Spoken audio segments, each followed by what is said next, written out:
Hello everyone, welcome back. This is a story from Her Silent Revenge, and it has taken a turn you absolutely didn't expect.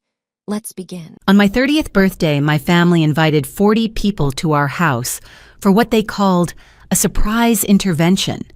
My father stood up first and said I was selfish and destroying the family. My mother read a long list of everything I had supposedly done wrong since childhood. My sister held up her phone filming the entire scene like it was entertainment. Everyone waited for me to defend myself. I didn't. I just sat there quietly looking around the room. Because while they believed this night would finally expose me, they had no idea how much I already knew. I really appreciate you stopping by.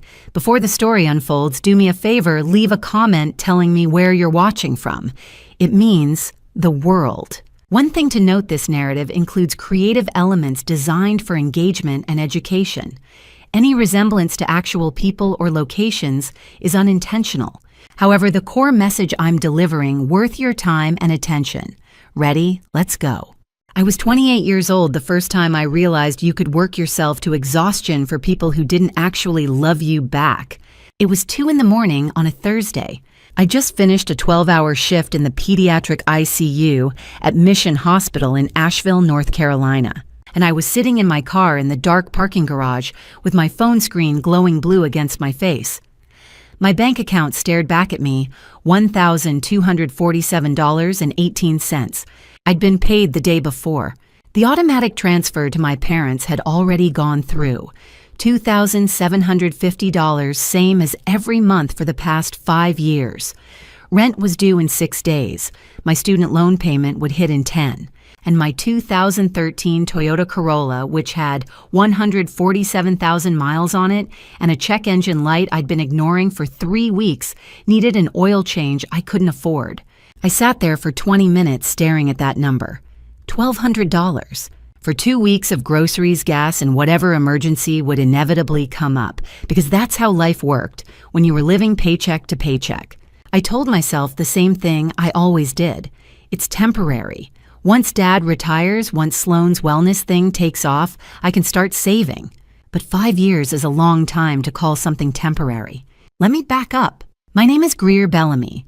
I'm a PICU nurse, which means I spend my days keeping critically ill children alive while their parents fall apart in waiting rooms. It's the kind of job that makes you good at compartmentalizing, at shutting off the part of your brain that wants to feel things so you can focus on the IV line, the ventilator settings, the code blue at 3 a.m. I'm good at my job. Great even. I have a pediatric trauma certification that only 3 nurses in Western North Carolina hold. I've been nominated for a Daisy Award twice. My supervisor, Dr.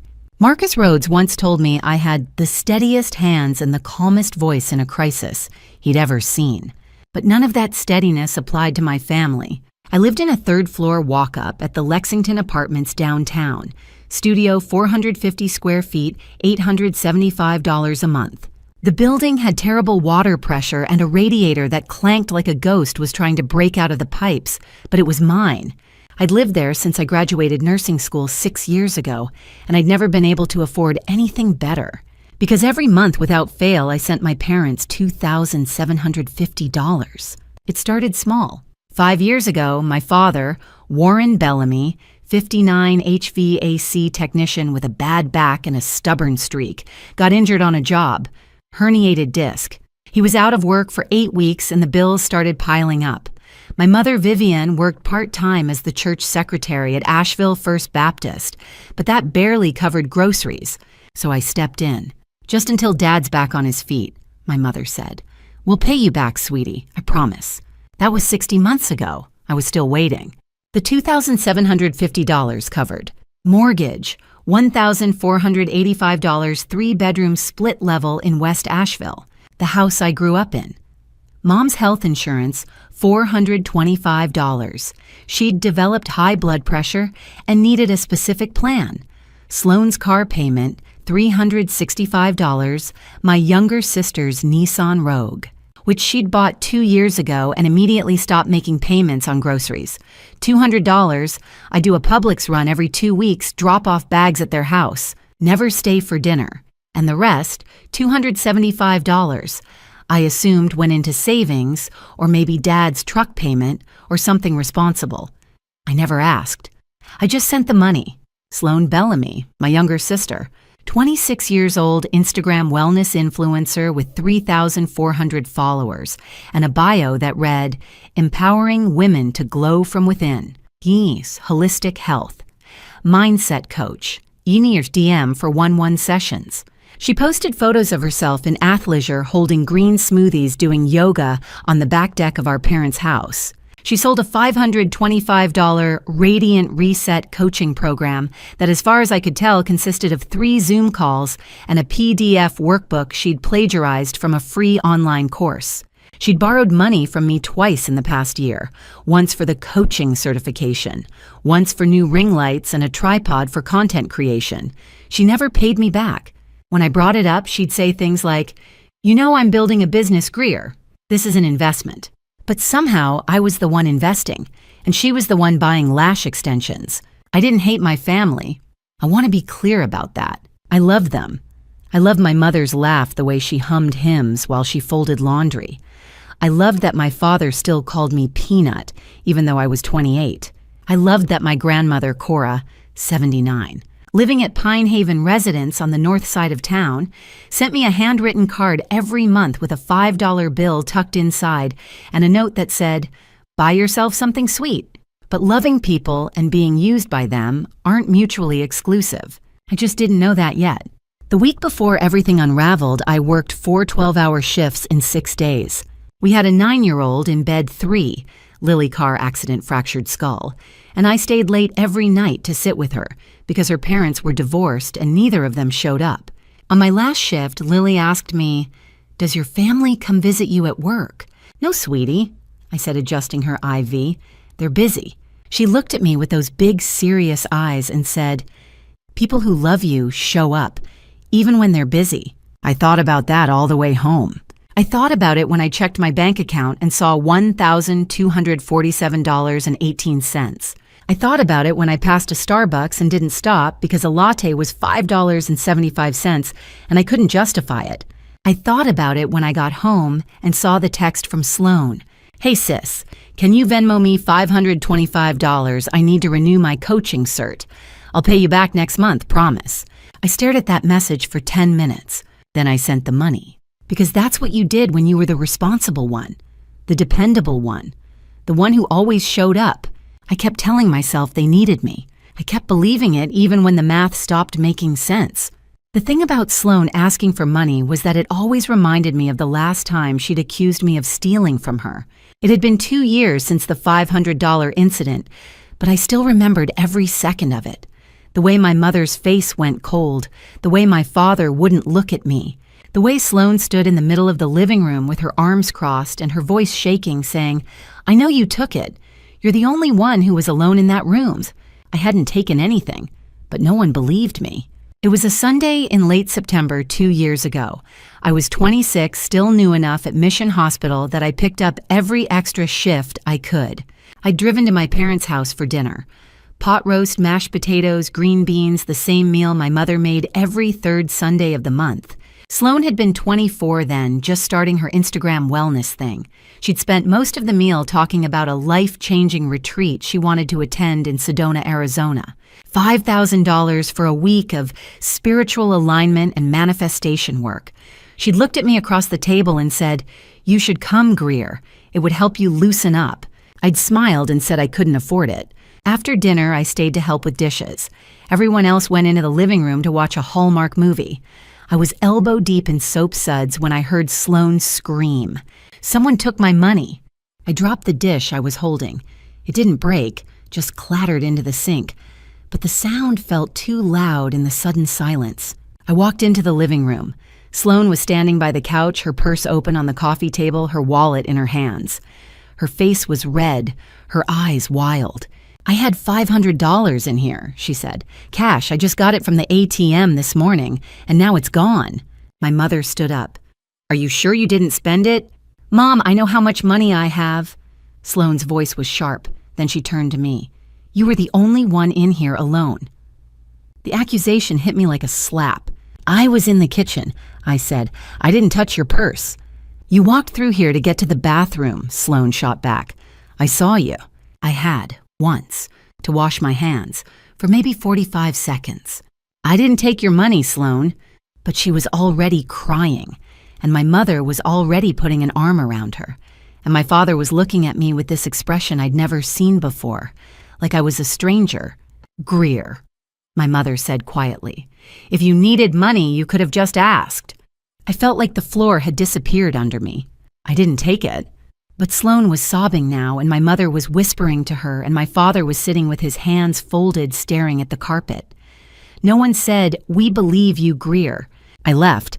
I got in my car and drove home and sat in my apartment and cried so hard I thought I'd throw up. For 3 weeks, no one called me. No one texted.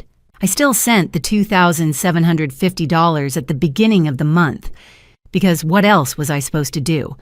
But when I tried to drop off groceries the following Sunday, my mother met me at the door and said, "We're not ready to see you yet." Sloane posted on Instagram that week, "Sometimes the people closest to you are the ones who hurt you the most, protecting my peace." I knew it was about me. On week 4, I met Palmer Thorne for coffee at the Drippolator downtown. Palmer had been my best friend since undergrad at UNC Asheville. We'd lived in the same dorm freshman year, survived organic chemistry together, stayed close, even though I went into nursing, and he went to law school. He ran a small family law practice now 2 blocks from Pack Square, and he was the kind of person who answered the phone at 11 at night when you called crying.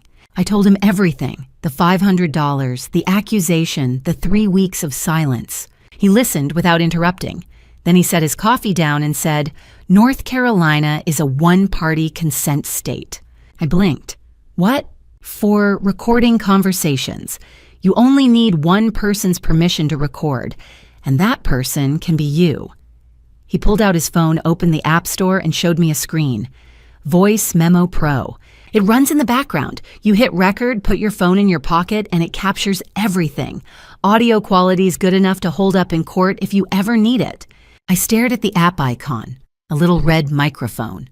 You think I should record my own family. I think, Palmer said carefully, that you just got accused of theft with 0 evidence and your parents chose to believe your sister over you. I think you should protect yourself. Because if Sloane does this once, she'll do it again. I felt sick. They're my family, Palmer. I know. His voice was gentle. But Greer, family's supposed to have your back. And right now, they don't. I downloaded the app that night, Voice Memo Pro. I put it in a folder labeled Work Backup so I wouldn't have to look at it. I never used it. On week 5, my mother called. She didn't apologize. She just said, "Sloane's willing to move past this if you are." I said yes, because what else could I say? The $500 was never mentioned again. I still don't know if Sloane actually lost it, or if she spent it and forgot, or if she made the whole thing up. But I knew one thing: I'd been thrown under the bus, and my parents had let it happen. 2 years later, I was staring at Sloane's text, "Hey sis, can you Venmo me $525? I thought about that app sitting in my phone for 24 months untouched. Palmer had been right. Sloane had done it again. Not an accusation this time, but the same pattern. Take from me. Act like it never happened. Ask for more. I opened my phone, scrolled to the folder, stared at the Voice Memo Pro icon. I thought about opening it, about hitting record the next time I walked into my parents' house, but I didn't. Not yet. I sent Sloane the $525, and then I closed the app and told myself I was being paranoid. I wasn't ready to believe I'd need it. I should have been. I was carrying 4 bags of groceries up my parents' front steps when I heard my mother say my name. Not the way she usually said it. Casual, distracted, like I was a minor interruption to her day. This was different, sharp, deliberate. The tone you use when you're talking about someone, not to them. I froze. The bags were heavy. Publix brown paper stuffed with the things my parents always needed and never bought themselves. Milk bread, deli turkey, those little Ensure shakes my father drank in the mornings. It was a Thursday night, which was weird in itself. I usually did the grocery run on Sundays after church, but my mother had texted that afternoon, "Dad's truck broke down. Can you swing by tonight with a few things before the weekend?" So I'd gone, because that's what I did. I stood on the front porch, my hand halfway to the doorbell, and listened. 40 people confirmed for Sunday, June 8th. My mother's voice coming from the living room. She was on speakerphone. I could hear the tinny echo of someone else on the other end, her sister Verity, my aunt. 54 dental receptionist, the kind of woman who always had an opinion. She didn't ask if you wanted to hear. And Dr. Rhodes, Verity's voice crackled through the speaker. He's coming. Sloan told him it's a mental health intervention, my mother said. Some story about Greer having anxiety after a patient death. He said he'd be there to assess whether she's fit to keep working. I felt the air leave my lungs. Perfect, Verity said. What about the live stream? Sloan's handling it. Instagram Live. She thinks she can get at least 500 viewers if she promotes it right. My hands went numb. The plastic handles of the grocery bags cut into my palms, but I couldn't feel it. And you're sure this will work? Verity's voice again, cautious now. Greer's not stupid, Viv. She won't see it coming. My mother's voice was cold, certain. We need to teach her a lesson in front of everyone. She's been controlling this family with money for too long. It's time she learned her place. I don't remember setting the grocery bags down. I don't remember walking back to my car. I don't remember the drive home, 15 minutes on I-240. Past the exits I'd taken 1,000 times, but somehow I ended up sitting in my apartment parking lot with my hands shaking so hard I couldn't unlock my phone. 40 people. A show. My own mother. At 11:47 p.m., I called Palmer. He answered on the second ring, his voice thick with sleep. Greer, you okay? They're planning an intervention. The words came out flat, mechanical. My birthday, June 8th, 40 people. My boss is going to be there. Sloan's live streaming it. There was a pause. Then I heard rustling. Palmer sitting up, probably reaching for the lamp on his nightstand. Slow down, he said. Start from the beginning. So I told him. The grocery run, the speakerphone call. My mother's voice saying, teach her a lesson like I was a child who needed to be disciplined in front of the entire family. Jesus Christ, Palmer muttered when I finished. This is Greer. This is public humiliation. Legally, there's nothing you can do to stop it. It's their house, their guest list. But he paused. You can protect yourself. How? You record everything. I blinked. What? The app I told you about 2 years ago. Voice Memo Pro. You still have it? I did. Buried in a folder I hadn't opened since the day I downloaded it. Yeah, I said quietly. Good. Here's what you do. Palmer's voice shifted. No longer my best friend, but the lawyer who'd once gotten a client full custody after her ex tried to lie under oath. For the next 8 weeks, every time you go to your parents' house, you record. Every phone call with Sloan, with your mom, with your dad, you record. You don't tell anyone. North Carolina's a one-party consent state, remember. You only need your own permission. But what if I stopped? What if I find something worse? Then you'll have evidence, Palmer said simply.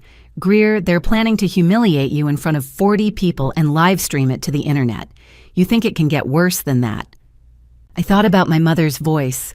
Time she learned her place. Yeah, I said, I do. Palmer stayed on the phone with me for another 20 minutes. He walked me through the settings on Voice Memo Pro, how to name files, how to set it to auto-upload to a private cloud folder, how to make sure the recording didn't stop even if I got a phone call or my screen locked. You've got 8 weeks, he said. That's 56 days. If they're planning something this big, they're going to talk about it. And when they do, you're going to have proof. I stared at my phone screen. The little red microphone icon stared back. What if I hear something I can't unhear? I asked. Palmer was quiet for a moment. Then, you already did Greer, tonight.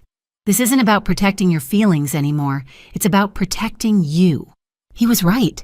I'd spent 5 years protecting them. Their house, their bills, their egos. I'd spent 2 years pretending the $500 incident never happened, pretending Sloan's accusations didn't still sting every time I saw her. I was done pretending. Okay, I said, I'll do it. Every visit, Palmer repeated.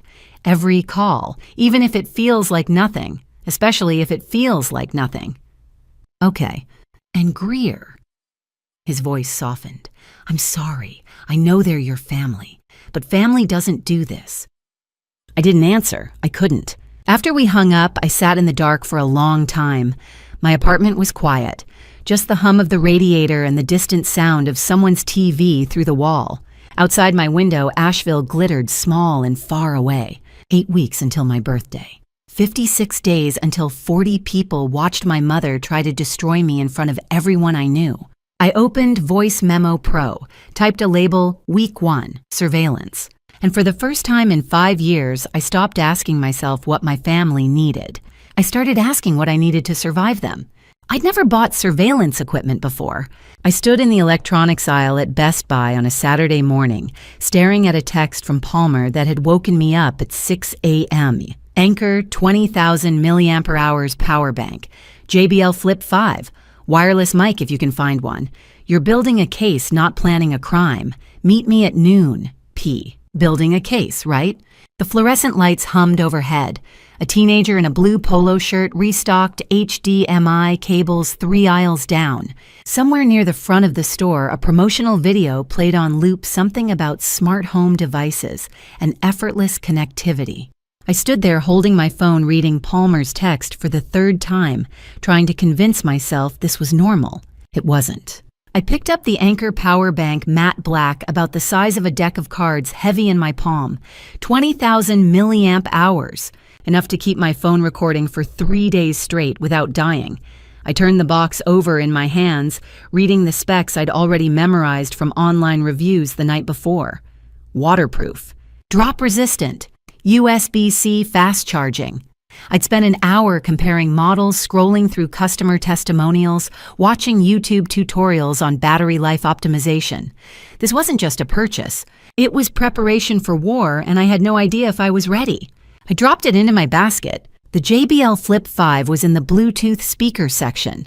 Bright red cylindrical portable, $120.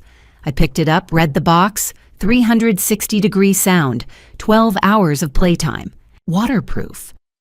I imagined standing in my parents' living room in front of 40 people pressing play, letting my father's voice fill the space, letting everyone hear what he'd been hiding. My hands started shaking. I set the speaker in my basket before I could change my mind. The wireless lapel mic was harder to find. I walked up and down 3 aisles before I spotted it, tucked behind a display of phone cases, a tiny clip-on microphone with a 3-foot cable, and a 5mm jack, $19. I grabbed it without reading the box. The cashier at checkout was a kid, maybe 19, with a name tag that said Brandon. He had earbuds and nodding along to music I couldn't hear.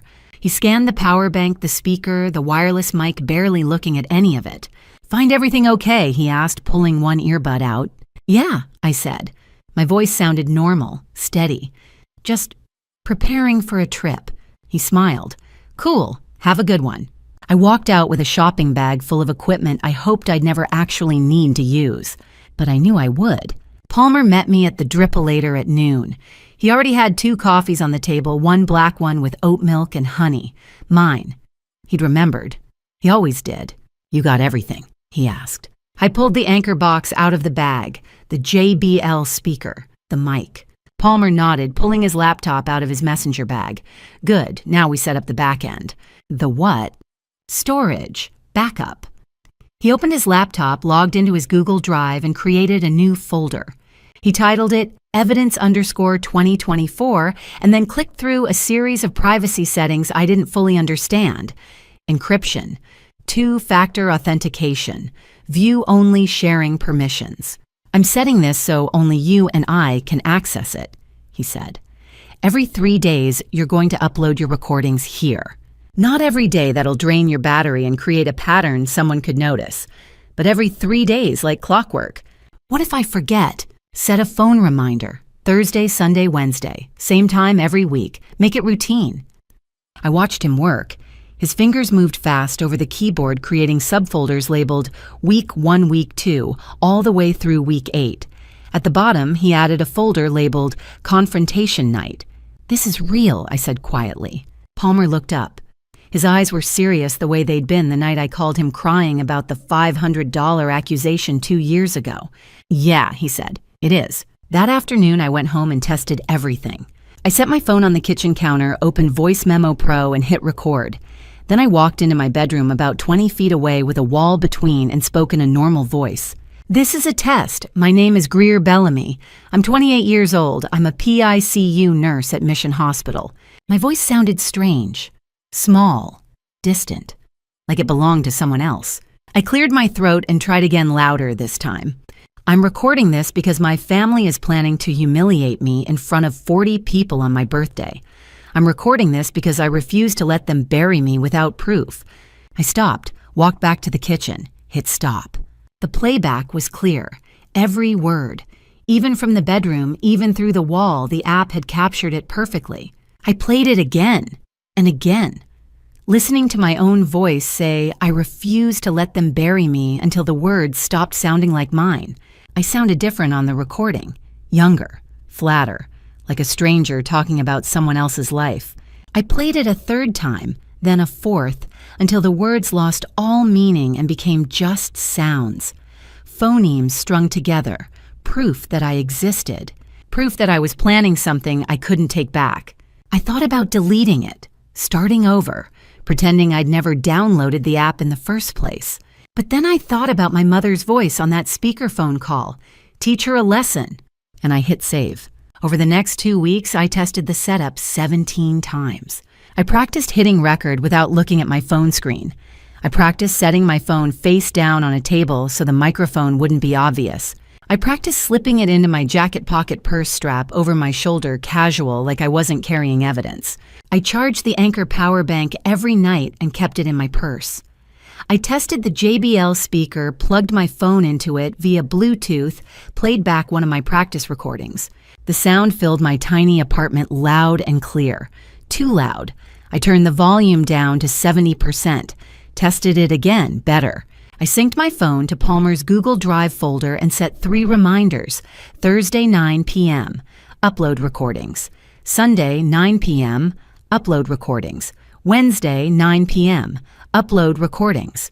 And every time I was about to leave for my parents' house, which in those 2 weeks was twice for grocery drop-offs and once for a Sunday dinner I couldn't get out of, I stood in front of my bathroom mirror and checked. Phone 100% charged, power bank and purse, Voice Memo Pro app, open ready to record. It became a ritual, a checklist, something I could control when everything else felt like it was spinning out. On Thursday of week 2, I sat on my couch at midnight with my phone in my hand. I'd uploaded 5 recordings to the evidence_2024 folder. That night, nothing important, just ambient audio from my parents' house. My mother talking about church, my father watching the news, Sloan complaining about an Instagram brand deal that fell through. Nothing useful, yet. Palmer had texted me earlier, "You're doing great. Keep going. The important stuff will come." But I kept thinking about what he'd asked me the first day we set everything up. What if you record something you can't come back from? I'd told him, then at least I'll know the truth. But now sitting alone in the dark, I wondered if I actually wanted to know. I thought about my mother's voice on that speakerphone call. Teach her a lesson. I thought about Sloan's text asking for $525 like it was nothing. I thought about my father who hadn't looked me in the eye in months. I opened Voice Memo Pro and stared at the red record button. I'd practiced 17 times. 17 dry runs where I talked to myself and played it back and pretended I was ready. But none of that, none of the Best Buy trips, none of the Google Drive encryption, none of Palmer's step-by-step instructions prepared me for what I was about to hear. Because in 6 days, I'd walk into my parents' house for a routine visit. And I'd finally catch my father saying the thing he'd been hiding for 16 years. I went to work. It was the only place where the rules made sense. At the hospital, I knew what I was supposed to do. Check vitals every 2 hours, monitor IV lines, document everything, follow protocols, save lives. The PICU was chaos, but it was organized chaos. There were algorithms for that. My family didn't have algorithms. Lily Carson was 9 years old and she'd been in bed 3 for 6 days when she asked me the question that stayed with me for the rest of my life. Car accident on a 26, fractured skull, broken left femur concussion. She'd been riding in the back seat without a seatbelt when her father's truck got rear-ended by a semi. Her father walked away with whiplash. Lily didn't. Her parents were divorced. Her mother lived in Florida now with a new boyfriend. Her father lived 20 minutes away in Weaverville and worked construction. Neither of them had visited since the day she was admitted. Shelby, one of the senior nurses, had told me on day 2, "Mom says she can't afford a plane ticket. Dad says he's too busy with work." She'd made air quotes with her fingers, her mouth tight. CPS is involved, but you know how that goes. I did. So I stayed with Lily. Not because it was my job, though technically it was, but because no one else was going to. It was 10:30 on a Tuesday night, my second 12-hour shift in a row, when Lily woke up and asked. I was adjusting her morphine pump, making sure the line wasn't kinked. Her femur had been surgically pinned 3 days ago, and she was still in a lot of pain. She blinked up at me, her brown eyes huge in her small face. "Do the people who love you come visit you at work?" she asked. I paused. "What do you mean, sweetie?" "Like your family. Do they come see you here?" I smiled. It felt automatic. "No, they're busy." Lily looked at me for a long moment. Then she said very seriously, "People who really love you show up, even when they're busy." I felt something crack inside my chest. "Where'd you hear that?" I asked quietly. She shrugged, or tried to. The movement made her wince. "My teacher said it once, Mrs. Alvarez. She said love isn't just saying it, it's showing up." I stood there with my hand on the morphine pump, staring at this 9-year-old kid whose parents couldn't be bothered to visit her in the ICU, and I realized she was right. "Yeah," I said softly. "Mrs. Alvarez sounds pretty smart." Lily nodded. Then she closed her eyes and drifted back to sleep. I walked out of her room, down the hall, past the nurse's station, and into the supply closet. I shut the door. I pressed my hands against my face and cried for 30 seconds. Then I washed my face in the little sink, dried it with a paper towel, and went back to work. I thought about Lily's words for 4 days straight. People who really love you show up. I thought about them when I checked my phone during my break and saw 3 texts from my mother asking when I'd have time to pick up groceries. Not, "How are you?" or "Hope work is going okay." Just, "We're out of milk. Can you swing by Publix tomorrow?" I thought about them when Sloan sent me a voice memo, 47 seconds long, explaining why she needed another $300 for a business investment opportunity. She didn't ask how I was. She didn't even say thank you. I thought about them when my father called on Thursday morning and left a voicemail. "Greer, it's Dad. The mortgage is due Monday. Just reminding you." Not, "Hey, Peanut, how's the hospital?" Not, "You doing okay? I know you've been working a lot." Just, "The mortgage is due." On Saturday morning, 4 days after Lily asked me that question, I sat in my car in the hospital parking lot after my shift and opened my text messages. I scrolled back through the past month. 23 texts from my family. I counted them. 16 from my mother, all about groceries bills or Sloan needing something. 5 from Sloan, all asking for money or borrowing my Netflix password or complaining about an Instagram brand deal that fell through. 2 from my father, both about the mortgage. 0 asking if I was okay. Not 1. I sat there staring at my phone screen and I thought about Lily lying in that hospital bed with no visitors. I thought about the stuffed bear on her nightstand, the $12 one from the hospital gift shop that I'd bought with my own money because no one else had brought her anything. I thought about the get well cards taped to her wall, all signed by nurses. Not family, nurses. And I thought she's 9 years old and she already understands something I've been trying to ignore for 5 years. Love wasn't just saying it. It was showing up. And my family had never, not once, shown up for me. They showed up when they needed money. They showed up when they needed groceries. They showed up when they wanted something from me. But they didn't show up to ask if I was okay, if I was tired, if I needed help, if I was drowning. Lily was right. And so was Mrs. Alvarez. I went home. I charged my phone. I checked the Anchor power bank in my purse. And the next time I walked into my parents' house with my phone recording in my pocket, I wasn't afraid of what I might hear. I was ready. Because the people who loved you showed up. And I was done pretending my family ever had. I stood outside my parents' front door on a Thursday night with my phone in my hand, my finger hovering over the record button. This was it. Week 3, the first real test. I'd practiced this 17 times in my apartment. I'd tested the app, checked the audio quality, memorized Palmer's instructions. But standing here, on the porch of the house I grew up in, about to record my own father, felt different. My phone was at 100%. The Anchor power bank was in my purse. I told myself I was ready. I took a breath, and I hit record. The house smelled like microwaved lasagna and old carpet. My mother's voice drifted from the kitchen. "Greer, that you—" "Yeah, Mom," I called. I brought groceries. I set the bags on the counter. Publix, same as always. Milk bread, deli turkey, the little Ensure. Shakes my father drank. My mother didn't look up from her phone. She was scrolling through Facebook, her reading glasses perched on her nose. "Your father's in the garage," she said absently. "Something with the lawnmower." Okay. I stood there for a moment, my phone in my jacket pocket recording. Waiting. My mother kept scrolling. I could hear my father's voice through the door to the garage, muffled, indistinct. And then I heard him say a name I didn't recognize. "Simone, it's me." I froze. My mother didn't react. She was still on Facebook, oblivious. But I heard my father's voice clearly now. He must have been standing right by the door, or maybe he had the call on speakerphone. His voice was loud, casual, like he wasn't saying anything that mattered. "Levi needs $600 for books, and a laptop charger, I think. I'll pull it from Greer's transfer this month." My heart stopped. I stood in the kitchen, my hand gripping the edge of the counter, and I listened. A woman's voice came through. Tinny distant, but clear enough. Speakerphone. "Warren, we've been doing this for 16 years. How much longer?" 16 years. "Just until he turns 18, my father said. "2 more years, Simone, then we're done. We owe $48,000 in back child support," the woman said. Her voice was tired, resigned. What happens when someone finds out? No one's going to find out. My father's voice was firm, confident. "Vivienne doesn't know. Greer doesn't know. Once Levi's 18, it's over. No more payments. No more risk." There was a pause. Then Simone, because that's who she was, I understood now, said quietly, "This isn't fair to him, Warren.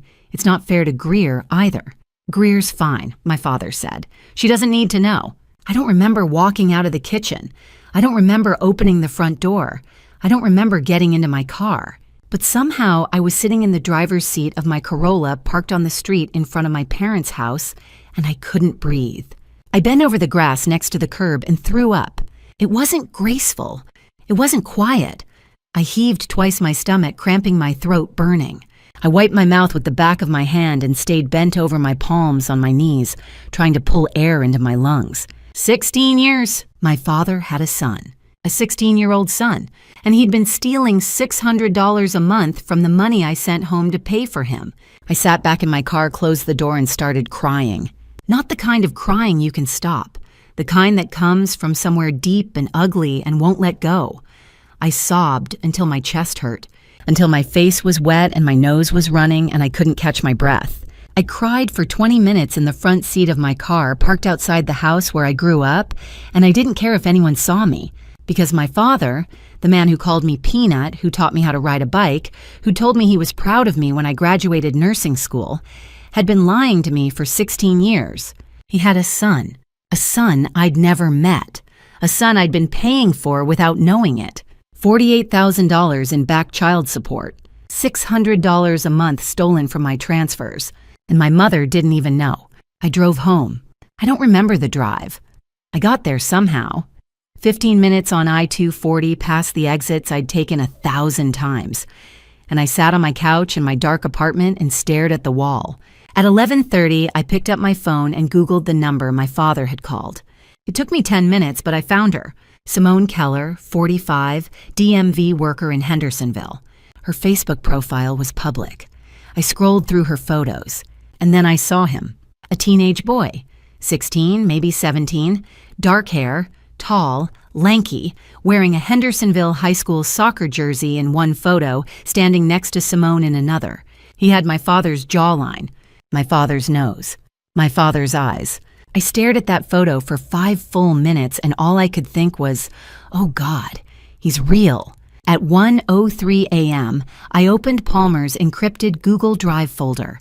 I uploaded the recording, labeled it Recording 1, Warren Bellamy, Secret Child, $48,000 debt. Then I texted Palmer, I have a half-brother I never knew about. My father's been stealing $600 a month from me for 16 years to support him. Back child support debt, $48,000. Call me when you wake up. I set my phone down. I sat in the dark, and I thought, this is just the beginning.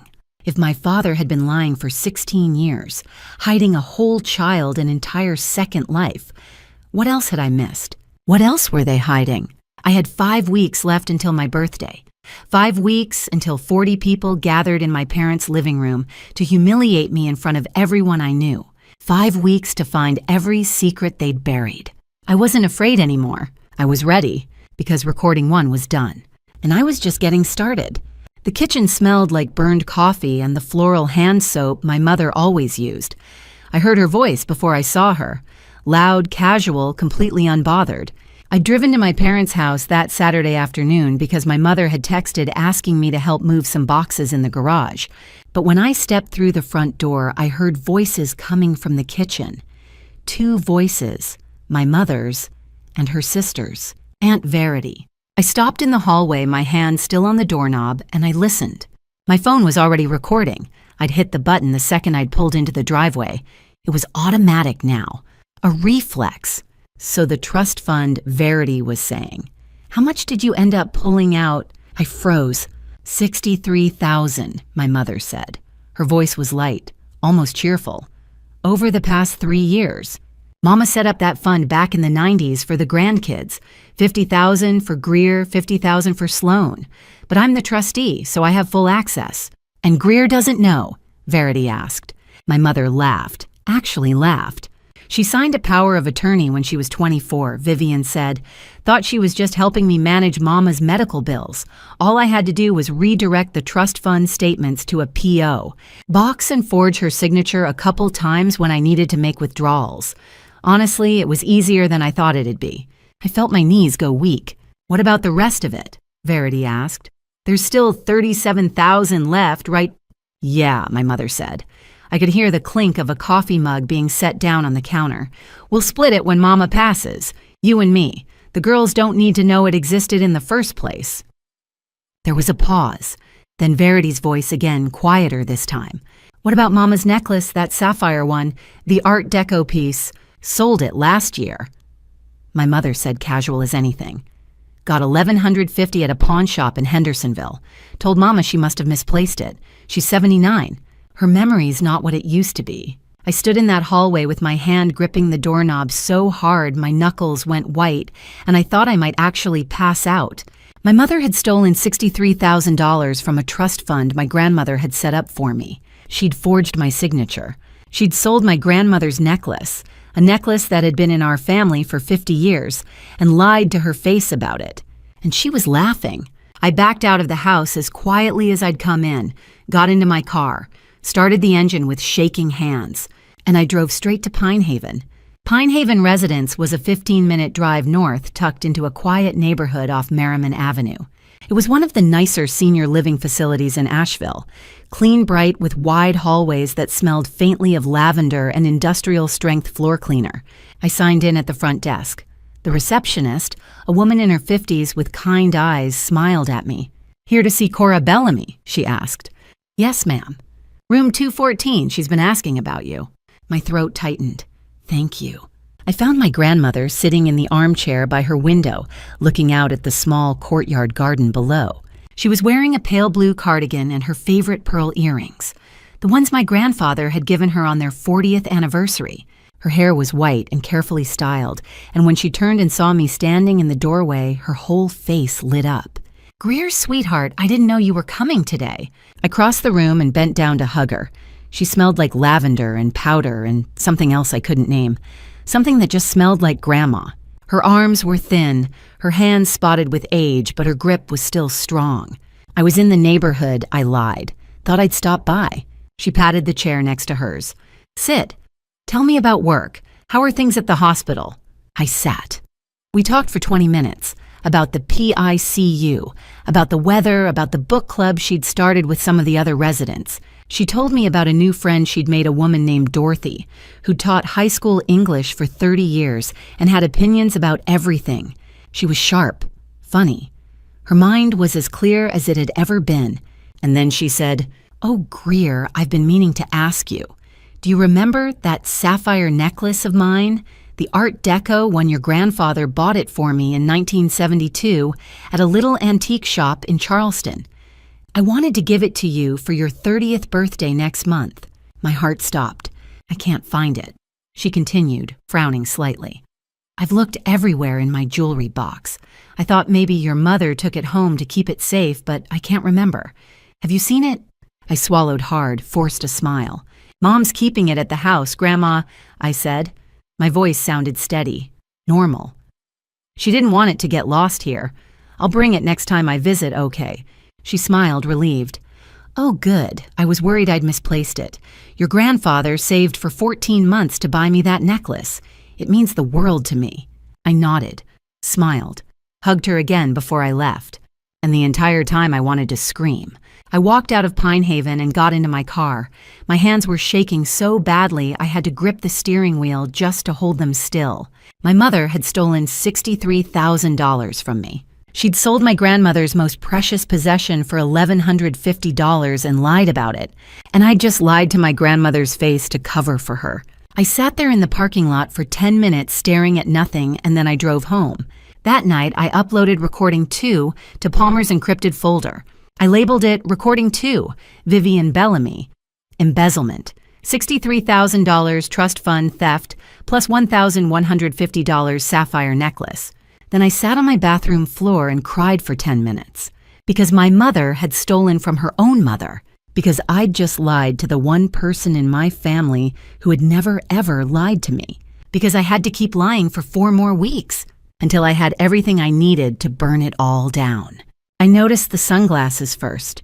Sloan was wearing them indoors at the dinner table on a Sunday evening in late May when the sun had already set an hour ago. Oversized, dark lenses, the kind celebrities wore to hide from paparazzi. Except my sister had 3,400 Instagram followers, not 34 million. And we were sitting in our parents' dining room eating pot roast, not at some red carpet event. "Sloan," I said carefully, "why are you wearing sunglasses?"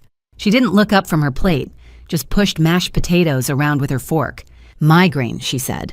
Her voice was flat, quiet. That was the second strange thing. Sloan was never quiet. "Honey, you should have stayed home if you weren't feeling well," my mother said, not looking up from her phone. "I'm fine," Sloan muttered. My father reached across the table for the salt shaker.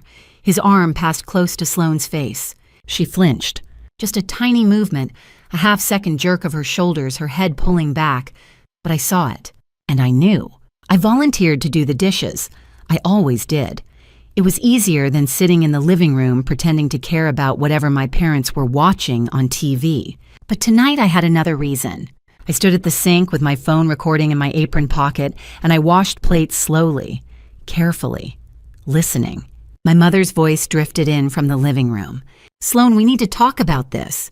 I turned off the faucet, held my breath. "I can't do this anymore." Sloan's voice, shaking. "He threw a glass at me last night. It shattered against the wall right next to my head." I froze my hands still in the dishwater. "Sloan." My mother's voice was sharp, impatient.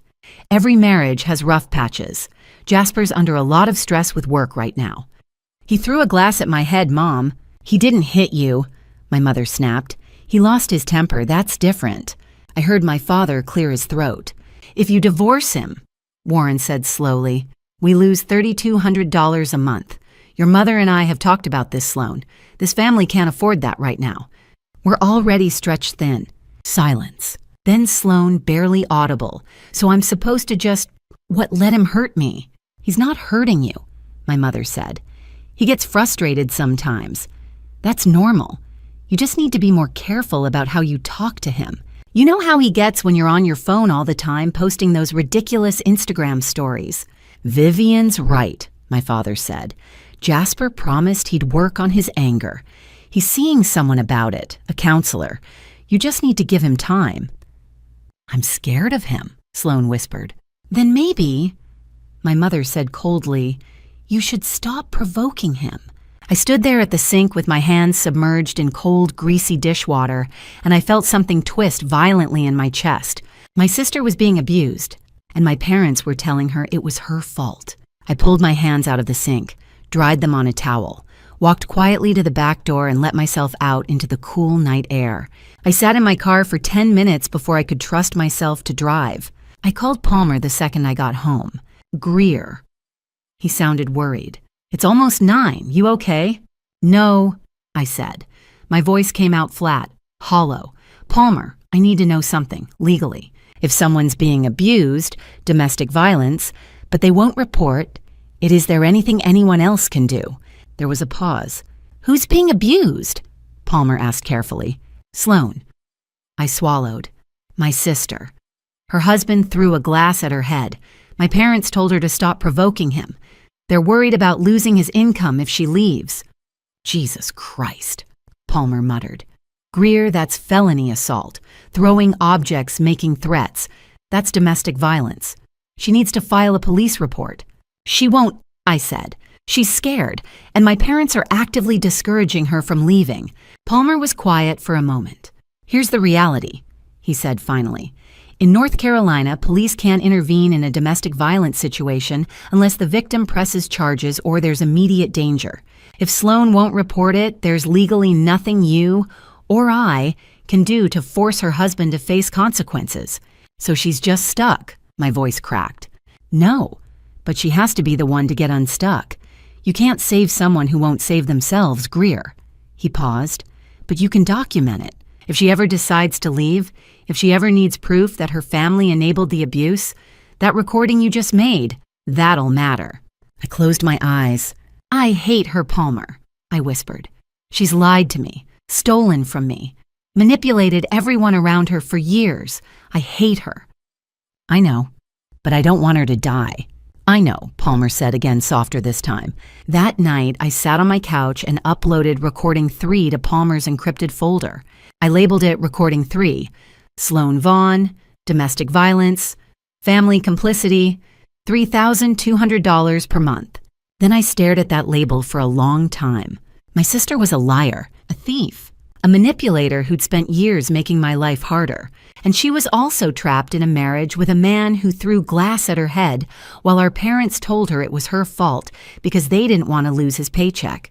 Both things were true. I hated Sloan, and I didn't want her to die. I sat there in the dark and I thought about the intervention. 3 weeks away, 40 people. My mother planning to humiliate me in front of everyone I knew. And I thought they're going to tell everyone I'm controlling, manipulative, a bad daughter, a bad sister. And I was going to play them a recording of my parents choosing $3,200 a month over their youngest daughter's safety. I picked up my phone and texted Palmer. Recording 3 uploaded. DV plus enabling. Parents told her to stop provoking him. 3 weeks left. He responded 2 minutes later. "How are you holding up?" I stared at that message for a long time. Then I typed, "I don't know anymore, but I'm not stopping." 3 recordings down. My father's secret child, my mother's embezzlement, my parents enabling my sister's abuse for money. 3 weeks until my birthday. And the worst part, I wasn't done yet. I wasn't supposed to be at my parents' house that Thursday night, but my mother had texted me at 6:30 asking if I could pick up her blood pressure medication at Walgreens and drop it off before the pharmacy closed at 8. And because I was still somehow the person who said yes to everything I went. I knocked on the front door at 7:45. No answer. I tried the handle. Locked. I pulled out my spare key, the one I'd had since I was 16, and let myself in. That's when I heard my mother's voice coming from the living room. "Darlene, I wanted to talk to you about your son." I froze in the hallway, my hand still on the doorknob. My phone was already recording. Habit now, reflex. "Preston," my mother continued. "I know he's been going through a difficult time since the second divorce." I didn't recognize the name. Preston who? A woman's voice came through. Speakerphone tinny but clear. Darlene. I knew that name. One of my mother's church friends. A woman in her 60s who wore too much floral perfume and talked loudly during coffee hour. "Oh, he's doing fine now, Vivian," Darlene said. "He's thrown himself into work. But yes, he has been lonely." "Well," my mother said, and I could hear the smile in her voice.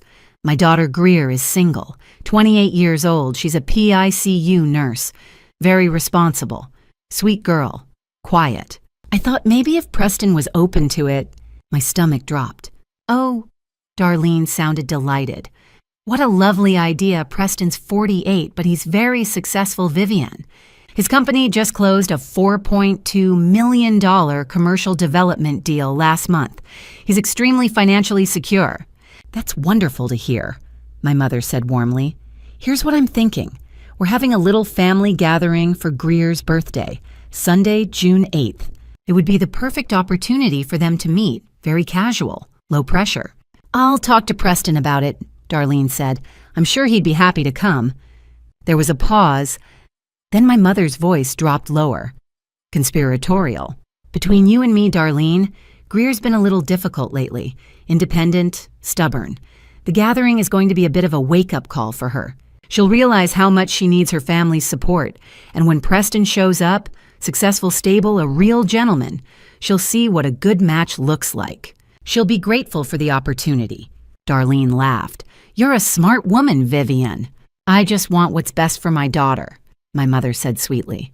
I backed out of the house as quietly as I'd entered, set the prescription bag on the porch, got into my car, and sat there for 10 minutes with my hands gripping the steering wheel so hard my knuckles turned white. I don't remember driving home, but somehow I ended up sitting at my kitchen table with my laptop open, typing Preston Whitmore Asheville into Google. His LinkedIn appeared first. Preston Whitmore, founder and CEO, Whitmore Commercial Properties, Asheville, North Carolina. 48 years old, 2 ex-wives. Both divorces were public record if you knew where to look. Estimated net worth of $4.2 million based on property holdings and business valuations. I clicked through his photos. Silver hair, expensive suits, the kind of smile that didn't reach his eyes. In one picture, he stood next to an older woman at what looked like a church fundraiser, Darlene Whitmore, his mother. I stared at that photo for a long time.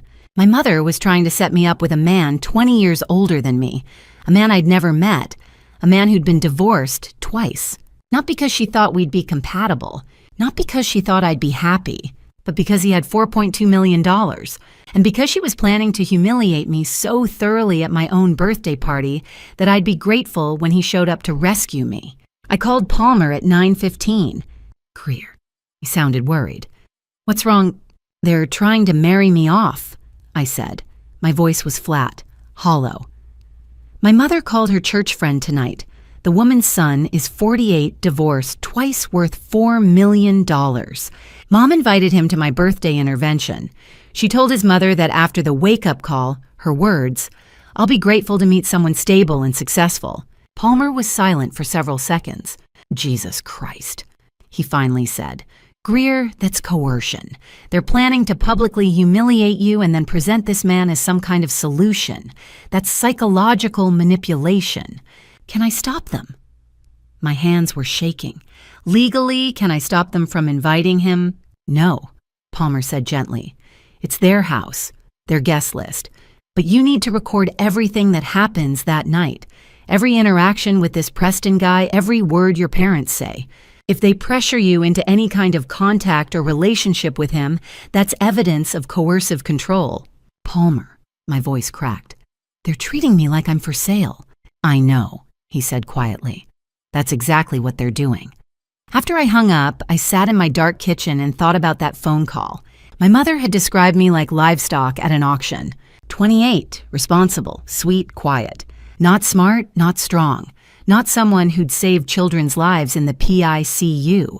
Just attributes that would make me easy to manage, easy to sell, easy for someone like Preston Whitmore, a 48-year-old divorced millionaire, to take off her hands. I opened Palmer's encrypted folder and uploaded the recording. Labeled it Recording 4, Vivian Bellamy, Coercion, Forced Marriage Scheme, Preston Whitmore, 48, divorced 2 times. Net worth $4.2 million. Then I sat there staring at that label for a long time. 4 recordings. My father's 16-year-old secret son and $48,000 in stolen child support. My mother's embezzlement of $63,000 from my inheritance and the sale of my grandmother's irreplaceable necklace. My parents enabling my sister's domestic abuse because they needed her husband's paycheck. And now this. My mother trying to break me down in front of 40 people so she could hand me off to a wealthy stranger like I was a piece of property she needed to unload. I texted Palmer, recording 4 uploaded, forced marriage setup. Mom described me like livestock. 3 weeks left. He responded immediately. When you play these recordings at that intervention, everyone's going to hear what they really think of you. That's your power. Hold on to it. I stared at that text. 3 weeks left. 4 recordings. And I finally understood what my birthday intervention really was. It wasn't about helping me. It wasn't about family. It was about breaking me down so someone else could own me. I wasn't going to let that happen. The text came through at 11:42 on a Friday night. I was already in bed half asleep when my phone buzzed on the nightstand. Alert Discover card ending in 782.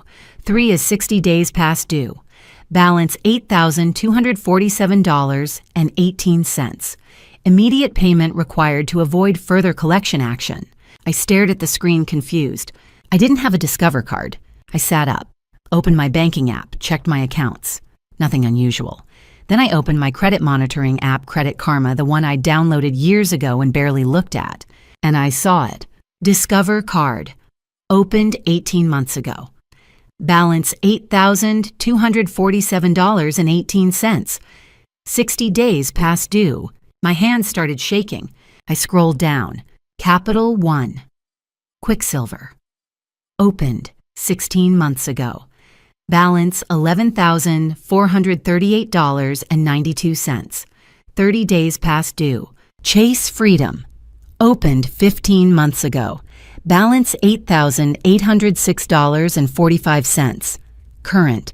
I did the math in my head. $28,492. In debt. On credit cards I'd never opened. My chest tightened. My hands started shaking so badly I had to set the phone down on the nightstand before I dropped it. $28,000. In my name. On my credit report. Destroying my credit score. And I hadn't spent a single cent of it. I thought about every shift I'd worked, every patient I'd saved, every dollar I'd sent home to people who were actively destroying me, and I couldn't breathe. I pulled my laptop off the floor and opened annualcreditreport.com, typed in my information with shaking fingers, waited for the page to load, and there they were. All 3 cards, opened in my name, my social security number, my date of birth, but not my address. The billing address listed was 432 Haywood Road, Asheville, North Carolina, my sister's house. I stared at that address for a full minute. I knew that address. I'd driven past it a dozen times in the past year. A small brick duplex 3 miles from downtown, tucked behind a Walgreens and a Mexican restaurant. I dropped off birthday gifts there twice, once for Sloane's 25th birthday, once for Christmas. Back when I still believed in family traditions. Back when I thought things might get better. I called Palmer at 12:45 in the morning. He answered on the 4th ring, groggy. "Greer, what's wrong?" "Someone opened credit cards in my name," I said. My voice sounded strange, distant. 3 of them, $28,000. The address is Sloane's house. There was a pause. Then I heard rustling Palmer sitting up, fully awake now. "Jesus, Greer, that's identity theft, federal crime. You need to call the FBI fraud hotline right now and file a police report." "No," I said. "What?" "I need to get a recording first." "Greer, if I report it now, Sloane will know. She'll destroy any evidence. I need to hear her admit it. Palmer, please, one more day. Let me get the recording tomorrow, and then I'll file the report." He was quiet for a long moment. "Okay," he said finally. "But the second you have that recording, you freeze your credit and file with the police. This is serious, Greer. Identity theft over $25,000 can get someone 5 years in federal prison." "Good," I said. Saturday afternoon, I texted Sloane. "Hey, I have that Tupperware container you lent Mom last month. Can I drop it off this afternoon?" She responded 10 minutes later. "Sure, I'm home till 4. I showed up at 3:15 with an empty Tupperware container I'd pulled out of my own cabinet. The apartment complex sat 3 miles from downtown red brick with a gate code I'd memorized months ago. I parked on the street, grabbed the container, and walked up the path to her door. I knocked. No answer. I knocked again. Still nothing.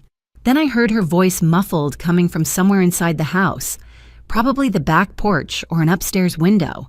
She was on the phone. I stepped off the porch and walked quietly around the side of the house. There was a window cracked open, her bedroom probably, and I could hear her clearly now. My phone was already recording. "Tegan, it's working perfectly," Sloan said. Her voice was bright, excited. "I've been using Greer's information for a year and a half now, 3 credit cards. I keep every charge under $200 so she doesn't get alerts. 28,000 so far. It's been so helpful." A woman's voice, Tegan, whoever that was, laughed on the other end. "What if she finds out before Sunday?" Tegan asked. "She won't," Sloan said confidently. "And even if she does, it doesn't matter. After the intervention, I'll just tell everyone she's the one with the shopping addiction, and she's trying to blame me to cover it up. Mom and Dad will back me up. They always do." "You're evil," Tegan said, still laughing. "I love it."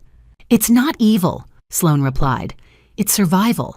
Greer makes like $60,000 a year, and she sends half of it home to Mom and Dad anyway. She can afford to help me out." I stood there under that window with my phone in my hand, recording every word, and I felt something cold and hard settle in my chest. This was different from the other recordings. This wasn't my parents stealing money or enabling abuse. This was my sister planning to frame me for her own crime in front of 40 people on a live stream. She was going to stand in that living room and tell everyone I was the thief, the liar, the unstable one, and they would believe her. Because they always did. Because I was convenient and Sloan was convincing. I backed away from the window as quietly as I'd come, got in my car, started the engine with shaking hands. I got back to my apartment at 4:30, uploaded the file to Palmer's folder immediately, labeled it Recording 5, Sloan Bellamy, Identity Theft, Federal Felony, $28,492.55, 3 credit cards, 18 months fraud. Then I called Palmer. "I got it," I said. She confessed. Everything. The 3 cards, the amounts, keeping charges under 200 to avoid alerts. And she admitted she's planning to frame me for it at the intervention. "Tell everyone I'm the one with the shopping problem." Palmer was silent for several seconds. "Greer, this is a smoking gun. Federal prosecutors would kill for audio evidence this clean. Identity theft, wire fraud, conspiracy. Your sister just confessed to multiple felonies on tape. How long could she go to prison?" I asked. 2 to 5 years minimum for identity theft at this dollar amount, possibly more if they add charges, and that's just federal. North Carolina has its own identity theft statutes. I closed my eyes. "Good. File the police report tonight," Palmer said, "and freeze your credit with all 3 bureaus. I'll send you the links." "Okay." "And Greer." His voice softened. "How are you holding up?" I looked at my laptop screen, at the folder Palmer had created 8 weeks ago. Evidence_2024. Inside 5 recordings. My father's secret child and $48,000 in stolen child support. My mother's embezzlement and the sale of my grandmother's necklace. My parents enabling my sister's abuse for money. My mother's plan to marry me off to a stranger after publicly humiliating me. And now this.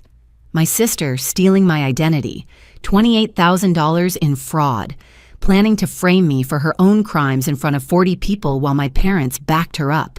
"I'm tired," I said honestly, "but I have 2 weeks left. I can make it 2 more weeks." "You're almost there," Palmer said. That night I sat on my couch and thought about what Sloan had said. After the intervention, I'll tell everyone she's the one with the shopping addiction. My sister hadn't just stolen from me. She'd planned to destroy my reputation, frame me for her own crime, turn 40 people against me, and my parents would have helped her do it. I texted Palmer, "Recording 5 uploaded, identity theft confession. She's planning to frame me Sunday, 2 weeks left." He responded immediately, 2 weeks, then you burn it all down. 2 weeks until my 30th birthday. 5 recordings, 5 crimes, and I was going to make sure everyone heard every single one. The email from Mission Hospital HR arrived at 2:37 on a Sunday afternoon, subject line, confidential, employee conduct inquiry. I opened it on my phone, still in my pajamas, coffee going cold on the kitchen counter. "Dear Ms. Bellamy, We have received anonymous concerns regarding professional conduct and workplace behavior. Per hospital policy, we are required to document all reports. Please schedule a meeting with Dr. Rhodes Monday morning at 8 a.m. to discuss. This is a confidential inquiry and does not constitute formal disciplinary action at this time. Mission: Hospital Human Resources. I read it twice, then a third time. Anonymous concerns, professional conduct. I set my phone down and stared at the wall. My hands were shaking.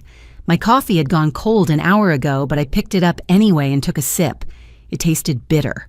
Wrong. I'd spent 6 years building my career. 6 years of 12-hour shifts, pediatric trauma certifications, Daisy Award nominations. I'd held dying children in my arms. I'd saved lives. I'd worked through holidays, missed birthdays, skipped meals because a patient needed me more than I needed rest. And now someone, Sloan, was trying to take it all away with 3 anonymous emails and a fake mental health crisis. I hadn't done anything wrong. Monday morning at 8 a.m., I sat across from Dr. Rhodes in his office with the door closed. He looked uncomfortable. Wouldn't meet my eyes. He had a stack of files on his desk, patient charts probably, but his hands kept fidgeting with a pen, clicking it open and closed. Click, click, click. Greer, he said finally, I've received 3 separate complaints over the past 4 months. Anonymous emails sent directly to HR. They allege concerning behavior, emotional instability, possible substance use. One report claimed you snapped at a patient's mother during a consultation. My stomach dropped. Dr. Rhodes, none of that is true. I know, he said quickly. Your work has been exemplary. I don't believe these allegations. But HR requires me to follow protocol. So I have to ask, are you experiencing any mental health challenges? Substance abuse issues? Anything affecting your performance? No, I said firmly. Someone is lying about me. He nodded slowly. I thought so. But I need you to understand, if more complaints come in, I may have no choice but to put you on administrative leave pending a formal investigation. It's hospital policy. Administrative leave meant no work, no income, no way to pay rent or the money I'd been sending home for 5 years. No way to survive. Who sent the emails, I asked. They're anonymous, sent from a generic email account, untraceable. I felt something cold settle in my chest. Untraceable. Of course they were. I remembered something Shelby had said 2 weeks ago. We'd been charting after a shift when she pulled me aside in the break room. Her face had been serious, her voice low. Hey, she'd said quietly. Someone asked me last week if you were having problems, like drinking or pills or something. I told them that was insane, but I thought you should know people are talking. Or I'd brushed it off at the time, thought it was random hospital gossip, someone bored on a night shift making up drama to pass the time. Now I understood. It wasn't random. It was Sloan. She'd spent 6 months systematically poisoning every well I drank from. Family, church, co-workers, and I'd had no idea until it was almost too late. That evening, I drove to my parents' house to drop off groceries. I'd been doing it every Sunday for 5 years. If I suddenly stopped, they'd know something was wrong. I set the bags on the counter, listened. My mother was watching TV in the living room. My father was in the garage. And I heard Sloan's voice coming from the back porch on the phone loud and clear through the screen door. My phone was already recording. I've been working on this for 6 months. Sloan said, her voice bright with pride. I called Aunt Lorraine cousin Everett Curtis from Church Glen, next door Estelle from Mom's book club. Told all of them Greer's been drinking, threatening Mom and Dad, controlling everyone with money. They all believe it. A woman's voice on the other end, and the hospital, 3 anonymous emails to HR over 4 months. Sloan said casually.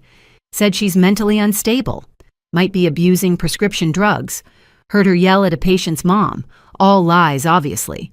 But it plants the seed. You're a genius. Sloan laughed. By the time next Sunday rolls around, all 40 people at the intervention will already think she's crazy. It won't be a surprise. It'll be a relief. Like finally someone's doing something about Greer. I stood there in the kitchen with my hand pressed over my mouth, trying not to make a sound. My vision blurred, my chest tightened. I couldn't breathe. 6 months. She'd been doing this for 6 months, while I was working 12-hour shifts.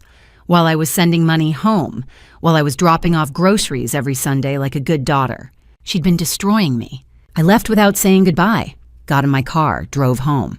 I made it 3 blocks before I had to pull over because my hands were shaking so hard I couldn't hold the steering wheel. I sat there in a Walgreens parking lot for 15 minutes, gripping the wheel, trying to breathe.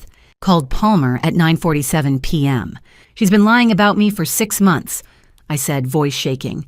To family, to church people, to my employer. 3 anonymous complaints to hospital HR trying to get me fired.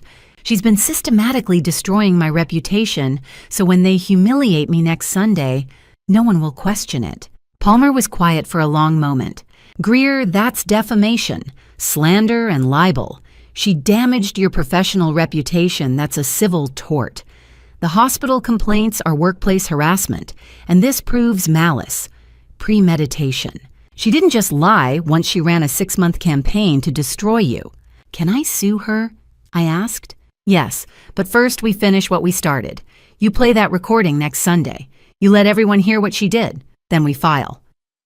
That night, I uploaded Recording 6 to Palmer's encrypted folder. Recording 6, Sloan Bellamy, defamation, 6-month reputation assassination campaign, hospital HR complaints plus extended family/church lies. I sat there staring at the label. My sister hadn't just stolen my money. She hadn't just stolen my identity. She'd spent 6 months systematically destroying my reputation with everyone I knew, family, friends, church members, colleagues, so that when she publicly humiliated me next Sunday, no one would question whether I deserved it. 40 people were going to show up at that intervention already believing I was unstable, dangerous, out of control, because my sister had spent half a year making sure they would. I thought about Shelby's warning. Someone asked me if you were having problems. I thought about Dr. Rhodes's uncomfortable expression. 3 complaints. I thought about the people at church who'd stopped making eye contact with me over the past few months, the neighbors who didn't wave anymore, the cousins who didn't return my texts. I thought I was imagining it. I wasn't. Sloan had been building a narrative, a story where I was the villain, the unstable one, the one who needed an intervention. And by the time next Sunday came, everyone would already believe it. I texted Palmer. Recording 6 uploaded. 6-month defamation campaign. Hospital family church. 1 week left. He responded immediately. 1 more week, then you show them the truth. 1 week left. 6 recordings. And I was going to make sure every single person who believed my sister's lies heard her admit in her own voice that she'd been lying all along. I saw them through the window of Strada Italiano on a Tuesday night. Sloan and a man I hadn't seen in 3 years, Camden Foster, my ex-boyfriend. I'd stopped to pick up a takeout order on my way home from a 12-hour shift. I was exhausted, starving. I'd called in the order 20 minutes earlier, chicken parmesan side salad, and I was standing at the hostess stand waiting when I looked through the window into the dining room. And there they were. Corner booth, wine glasses. Sloan laughing at something he'd said, her hand reaching across the table to touch his. Camden Foster, 29 years old, physical therapist at a sports clinic downtown. We dated for 2 years when I was in my mid-20s. He'd broken up with me 3 years ago, said he wasn't ready for serious commitment, needed to focus on his career. Apparently he was ready now, just not with me. I didn't go inside. I took my takeout bag, walked back to my car, and sat there in the parking lot with the engine off. 10 minutes later, they came out together. Sloan's car. The Nissan Rogue I'd been helping pay off for 2 years. Camden got in the passenger seat. I followed them. I don't know why. Instinct, maybe. Or maybe I'd been recording my family's lies for so long that I couldn't stop myself. They drove to Sloan's house, parked in the driveway. I parked down the street, waited 5 minutes. Then I got out and walked quietly up the side yard. Her bedroom window was cracked open. Warm May night. I could hear their voices clearly. My phone was already recording. So Sunday, Camden was saying, "That's the big day, your family's intervention thing." "Yeah," Sloan's voice. "After that, Greer and I are done, completely cut off. Then you and I can go public. No more sneaking around." "You sure she won't try to fight back?" Sloan laughed. "She can't. I've already set it up." I convinced Mom to add a clause to her will. If Greer's ever diagnosed with a mental illness or deemed mentally incompetent, her entire inheritance automatically transfers to me. And after Sunday, with 40 people witnessing her breakdown, getting a doctor to sign off on a psych evaluation will be easy. Jesus, Camden muttered. That's cold. It's smart, Sloane corrected. And there's more. Grandma Cora's trust fund, the one Mom already stole most of, still has $37,000 left in it. Once Grandma passes, that money goes to me too. When do you think that'll happen? Camden asked. There was a pause. Then Sloane said very casually, she's 79, fragile, living in a senior facility. Accidents happen all the time in those places. A fall down some stairs, a medication error. She won't last much longer, and when she's gone, I'll be the only grandchild left with any legal claim. Greer will be out of the picture completely. You've really thought this through, Camden said. He didn't sound horrified, he sounded impressed. I've been planning it for months, Sloane replied. Sunday's just the beginning. I stood there in the dark under that window with my hand pressed over my mouth, and I felt something cold and terrible settle in my chest. My sister wasn't just a liar. She wasn't just a thief. She was willing to let our grandmother die, or maybe even help it along, so she could inherit money, and she was sleeping with my ex-boyfriend. I backed away from the window as quietly as I could, got to my car, started the engine with shaking hands, and I drove home. I called Palmer at 11:58. He answered groggy. Greer, it's midnight. I just recorded my sister admitting she wants our grandmother dead, I said. My voice was flat, hollow. She convinced my mother to change her will so that if I'm declared mentally incompetent, my inheritance goes to Sloane. And after the intervention Sunday, she's planning to get a doctor to sign off on a psychiatric evaluation. She's also having an affair with my ex-boyfriend. And she just told him that Grandma Cora, who's 79 and living at Pine Haven, probably won't last much longer because accidents happen. Palmer was silent for several seconds. Greer, that's conspiracy to commit elder abuse. Possibly worse if she's seriously talking about causing your grandmother's death. You need to call Adult Protective Services right now, tonight. No. What? I'm waiting until Sunday, I said. I'm going to play this recording in front of 40 people. I want everyone there. My parents, their church friends, doctor. Rhodes, all of them, to hear exactly what my sister is planning. Greer, if something happens to your grandmother before Sunday, it won't, I said. I'll call Pine Haven first thing in the morning. I'll tell them to put extra safety protocols in place. Monitor her medications. Make sure she doesn't have any unsupervised visitors. But Palmer, I need this. I need them all to hear what she is. He was quiet for a long time. Okay, he said finally. But you call Pine Haven at 8 a.m., and if anything happens to your grandmother before Sunday, you go to the police immediately. I will. That night, I uploaded Recording 7 to Palmer's encrypted folder.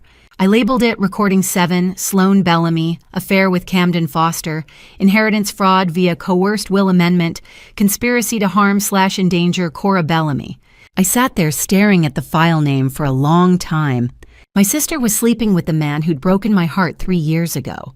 She'd manipulated our mother into changing her will so I'd lose my inheritance if I was ever declared mentally ill. And she just admitted, out loud on a recording, that she was willing to let our 79-year-old grandmother die in an accident so she could take the last of the trust fund money. I texted Palmer, Recording 7 uploaded, Affair with my ex, Inheritance Scheme, Threat to Grandma Cora, 6 days left. He responded immediately, Call Pine Haven at 8 a.m. Promise me. I promise. 6 days until my 30th birthday. 7 recordings. My mother's embezzlement of my inheritance and the sale of my grandmother's necklace. My mother's embezzlement of my inheritance and the sale of my grandmother's necklace. My parents enabling my sister's abuse for money. My mother's plan to marry me off to a stranger. My sister's identity theft. Her 6-month campaign to destroy my reputation. And now this. An affair with my ex-boyfriend, a scheme to steal my inheritance, and a plan to let my grandmother die. I looked at Palmer's folder on my laptop screen. Evidence _2024. 7 recordings. 40 people. Sunday at 6 p.m. I was going to play every single one. Palmer and I met at the Drippolator Wednesday morning at 7 a.m. He'd brought a yellow legal pad covered in notes. I'd brought 7 recordings and a plan to burn my life down. Okay, Palmer said, setting his coffee down. 6 days. Let's make sure we have everything. He flipped open the legal pad. I recognized his handwriting. Neat, methodical, the same way he'd taken notes in our college organic chemistry class a decade ago. Step 1. Backup recording. Harper's gonna be there, Palmer said. Your college roommate. She'll sit in the 3rd row with an iPad. Not live streaming, just local recording. If Sloan tries to shut down her Instagram live mid-event, we'll still have video evidence of everything that happens. I nodded. I texted her yesterday. She said she'd do it. Good. She needs to be subtle. No one can know she's recording until it's too late. Step 2. Equipment check. Palmer looked up at me. The speaker, you tested it. 17 times, I said. JBL Flip 5, 12-hour battery life. I'm charging it fully Saturday night. I've connected it to my phone via Bluetooth. All 7 recordings play clearly. I can hear every word even from the back of the room. Order. Chronological. Recording 1 through 7. I want them to hear it build. The secret child, the embezzlement, the abuse, the forced marriage, the identity theft, the defamation, and then the final one, the affair and the inheritance scheme. Palmer made a note. That's good. Crescendo effect. By the time you get to 7, they'll be reeling. Step 3, legal statements. He pulled 2 printed documents from his messenger bag, slid them across the table. 2 copies, he said. One for you to read at the intervention. Keep it short, just the facts. I have recordings proving multiple crimes. Law enforcement will be contacted. The second copy is for the police report Monday morning. That one's detailed. Transcripts, timestamps, legal analysis. I picked up the first statement, read it. For the past 8 weeks, I've been secretly recording conversations involving members of my family. These recordings document multiple criminal offenses, including identity theft, financial fraud, defamation, and conspiracy to commit elder abuse. I am making these recordings public today so that everyone present understands the truth. Law enforcement has been notified and will be provided with copies of all evidence. It was 3 paragraphs, clinical, factual. I folded it and put it in my purse. Step 4, exit strategy. You're not staying after the recordings play, Palmer said firmly. You say your piece, you play the files, you read the statement, and you leave. I'll be parked 2 houses down. You walk out, get in my car, and we drive away. No confrontation, no argument. You don't owe them a conversation. What if they try to stop me? They won't. They'll be too shocked. And if anyone tries, your father, Jasper, anyone, you say one sentence, I have already contacted law enforcement. Then you leave. I took a breath. What about Dr. Rhodes? He's going to be there. He doesn't know what's coming. He'll figure it out fast, Palmer said. And honestly, Greer, he needs to hear this. He needs to know what Sloan's been doing to you. The anonymous complaints, the lies. That afternoon, I went home and tested everything again. I connected my phone to the JBL speaker, played recording 1. My father's voice filled my tiny apartment. Levi needs $600. I'll pull it from Greer's transfer. I turned up the volume, listened to all 7 recordings back to back. An hour and 43 minutes of audio. Proof of every lie, every theft, every crime. When the last recording ended, Sloan's voice saying, accidents happen. She won't last much longer. I sat there in silence. 5 days. Friday evening, I was at my parents' house, dropping off groceries, when I heard Sloan on the phone in the living room. I stopped in the hallway, hit record. I DM'd her boss on Instagram. Sloan was saying, her voice bright with pride. Dr. Rhodes told him Greer's having a mental breakdown after some code blue thing at work. Said we're doing an intervention Sunday with a licensed counselor, and we need him there to evaluate if she's safe to keep working with kids. A woman's voice on the other end, laughing. And he said yes. Sloan continued. He thinks he's helping. He has no idea. When he shows up Sunday and sees 40 people confronting Greer, he's going to think we're right. That she really is unstable. It's perfect. I stood there with my phone in my hand, recording every word. I called Palmer from my car at 9 p.m. She contacted Dr. Rhodes, I said. My voice was flat, empty. Sent him a fake Instagram DM saying I'm having a breakdown and they need him at the intervention to evaluate my fitness for work. He said yes, he thinks he's coming to help me. Palmer was quiet for several seconds. Okay, he said finally. Let him come. Palmer. Greer, listen to me. When you play those recordings on Sunday, Dr. Rhodes is going to hear your sister admit she sent 3 anonymous complaints to hospital HR. He's going to hear her brag about a 6-month defamation campaign. He's going to understand exactly who the real threat is. He's going to think I ambushed him. Maybe at first, but once he hears the recordings, he'll know the truth.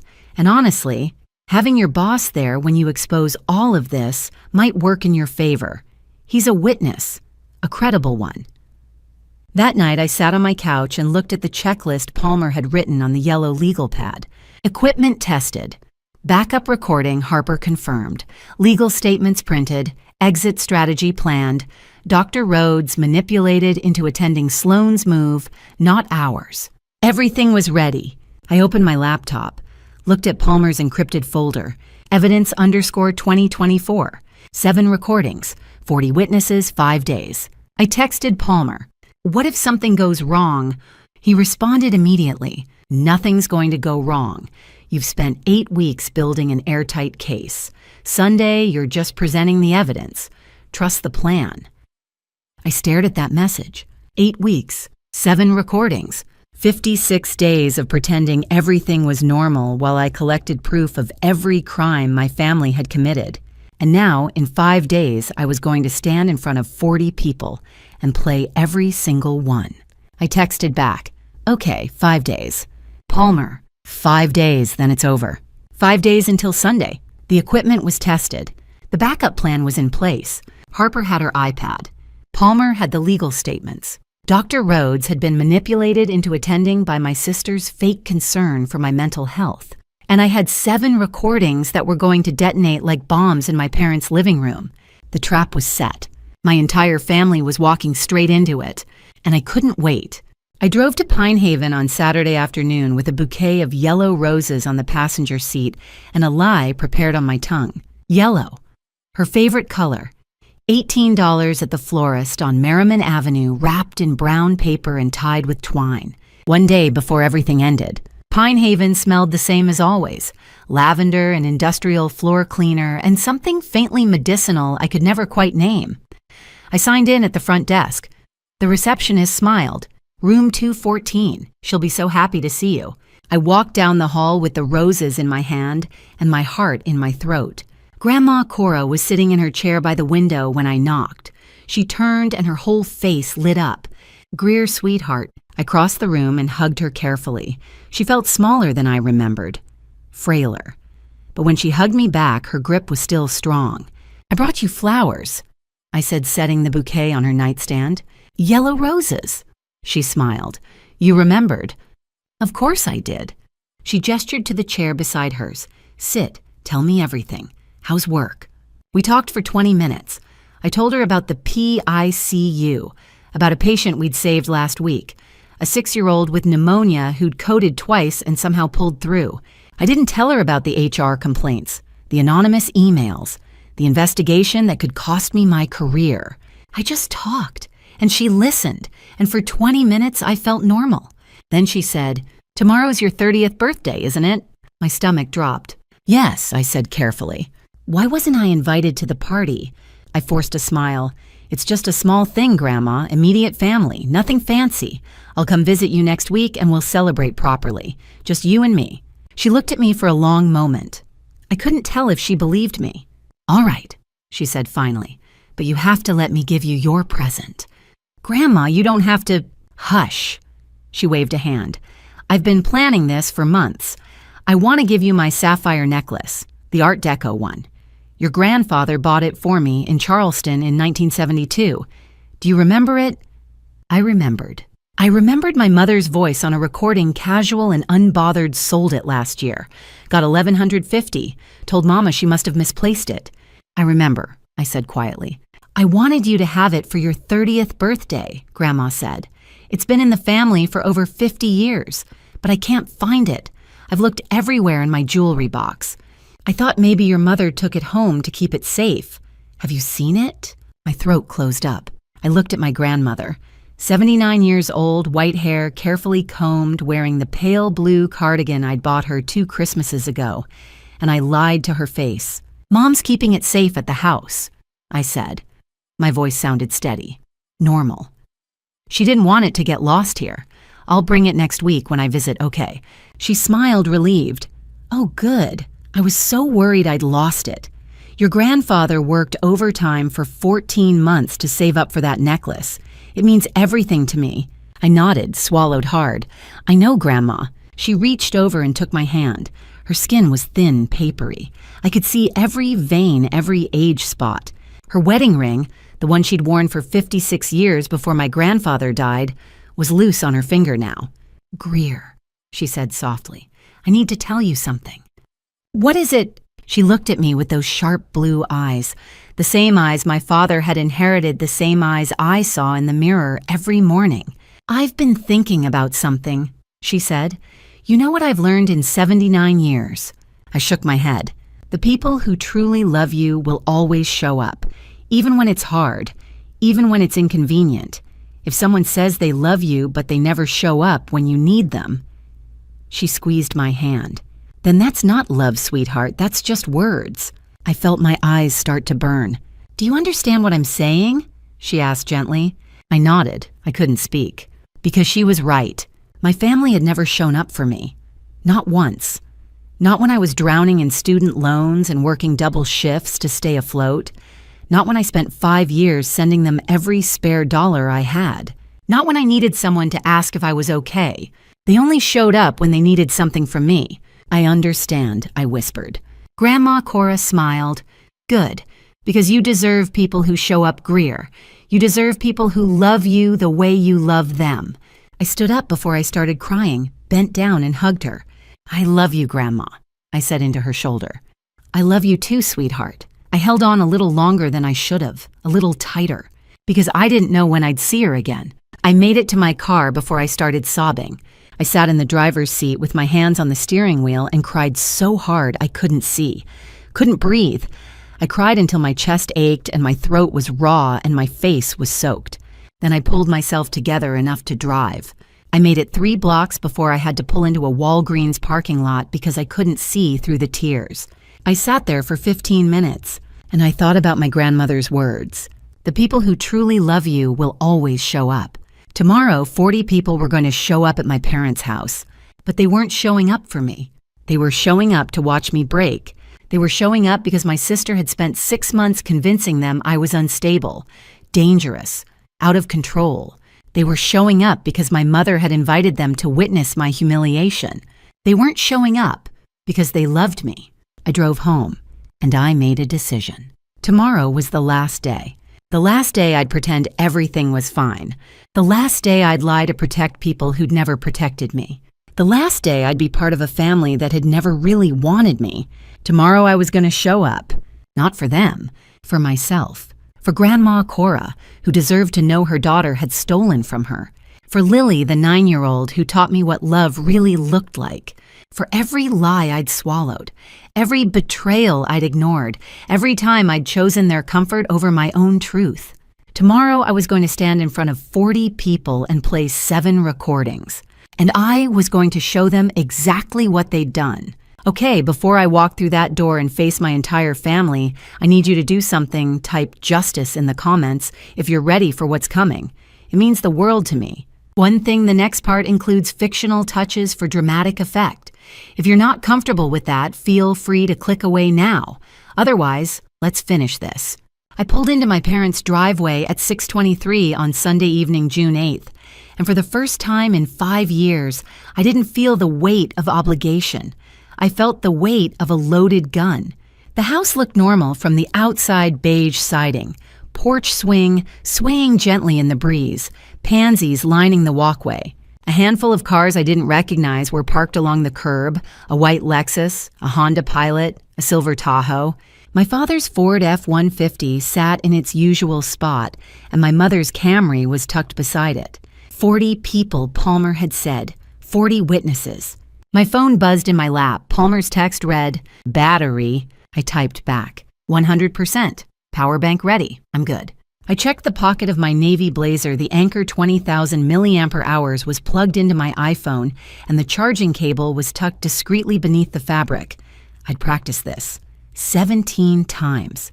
I climbed out of the Corolla, closed the door quietly, and walked up the front steps. My hand was steady when I knocked, even though my heart was hammering hard enough to bruise. My mother opened the door. Her smile was bright and brittle, the kind she used in church when someone asked how she was doing. "Come in, sweetheart," she said. I stepped inside. The living room had been transformed. The couch and coffee table were gone, replaced by 5 rows of white folding chairs. Every seat was full. I recognized about half the faces my mother's friends from church: Lorraine Reeves, Estelle Parrish, Darlene Whitmore, plus a few neighbors and distant cousins. The rest were strangers. In the front row, Dr. Marcus Rhodes sat stiffly in a charcoal gray button-down. He looked out of place and uncomfortable, his eyes scanning the room like he was searching for an exit. Beside him sat a man I'd never met in person, but I knew his face from the photo my mother had sent 2 weeks ago, Preston Whitmore. 48 years old, twice divorced, net worth $4.2 million, wearing a navy blazer and a gold Rolex. His mother, Darlene, sat beside him, hands folded neatly in her lap. Preston smiled at me. I didn't smile back.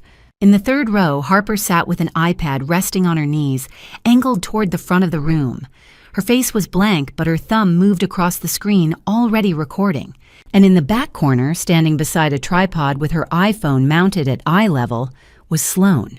She wore a cream linen dress and gold hoop earrings, her face carefully made up, her smile practiced and camera ready. The screen showed the Instagram live interface, 612 viewers. She waved at me just once, her expression sweet and sympathetic. I didn't wave back. My father stood at the front of the room holding a wireless microphone in one hand and 4 sheets of printed paper in the other. He looked older than I remembered, grayer, thinner, the lines around his mouth deeper than they'd been a year ago. My mother stepped beside him and took a microphone of her own. She cleared her throat and the room fell silent. "Thank you all for being here," she said. Her voice was steady, but her hands were trembling. "We know this is hard, but sometimes you have to be honest with the people you love, even when it hurts." She turned to me. Her eyes were wet, but her jaw was set. "Greer, honey, we're here because we love you, and because we can't keep living like this." My throat tightened. I felt every pair of eyes on me, 40 people watching, waiting, judging. "You've been manipulating this family for years," she said, her voice breaking. "You're selfish, you're controlling, and you've used money to trap us." I didn't move. I didn't speak. Warren stepped forward and lifted the microphone. He unfolded the first page and began to read. "When you were 24, he said, you demanded that we put your name on the mortgage. You said it was for financial planning, but really you wanted control." My stomach twisted. I'd never asked for that. They'd put my name on the mortgage because they couldn't afford the payments without my cosign. When you were 26, you refused to co-sign a $15,000 loan so your sister could open a wellness spa. You said it was too risky, but the truth is, you didn't want her to succeed. He turned to the second page. "When you were 27, you started sending money directly into your mother's bank account instead of giving us cash. You said it was easier, but it was really about control. You wanted to track every dollar. I could feel Sloane's camera on me. I didn't look at her. And this year," Warren said, his voice rising, "you've isolated us from our friends and family. You've told people we're dependent on you. You've made us feel small." He folded the papers and looked at me. His eyes were hard. "You need help, Greer, professional help." Dr. Rhodes shifted in his seat. He glanced around frowning, and I saw the exact moment he realized something was wrong.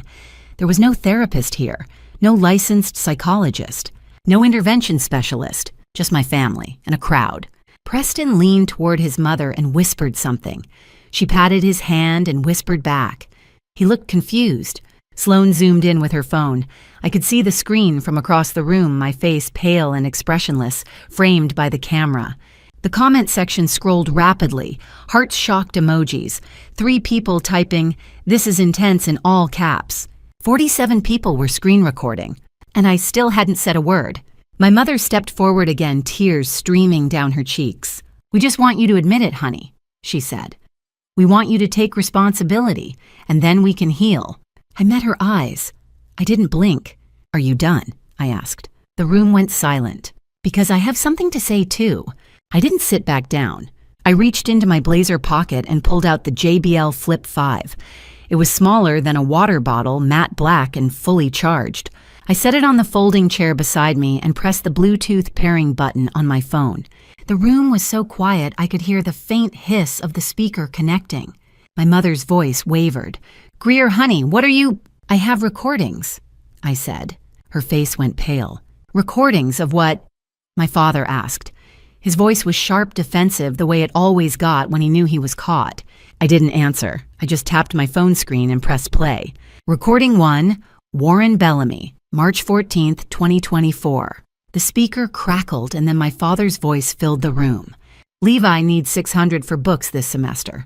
I'm pulling it from the money Greer sends." A woman's voice responded, throaty, tired, a little annoyed. "Warren were already 16 years behind on child support, $48,000. If the state finds out, Vivienne doesn't know. She's never gonna know. Just keep your mouth shut until the kid turns 18 and we're clear." The recording ended. 40 people sat frozen. No one moved. No one spoke. My father's face turned the color of a bruise, deep red mottled his jaw, clenched so tight I thought his teeth might crack. I turned to face him. "You stood up here," I said, my voice steady, "and you told everyone I manipulate this family with money. You said I control you." I took a step closer.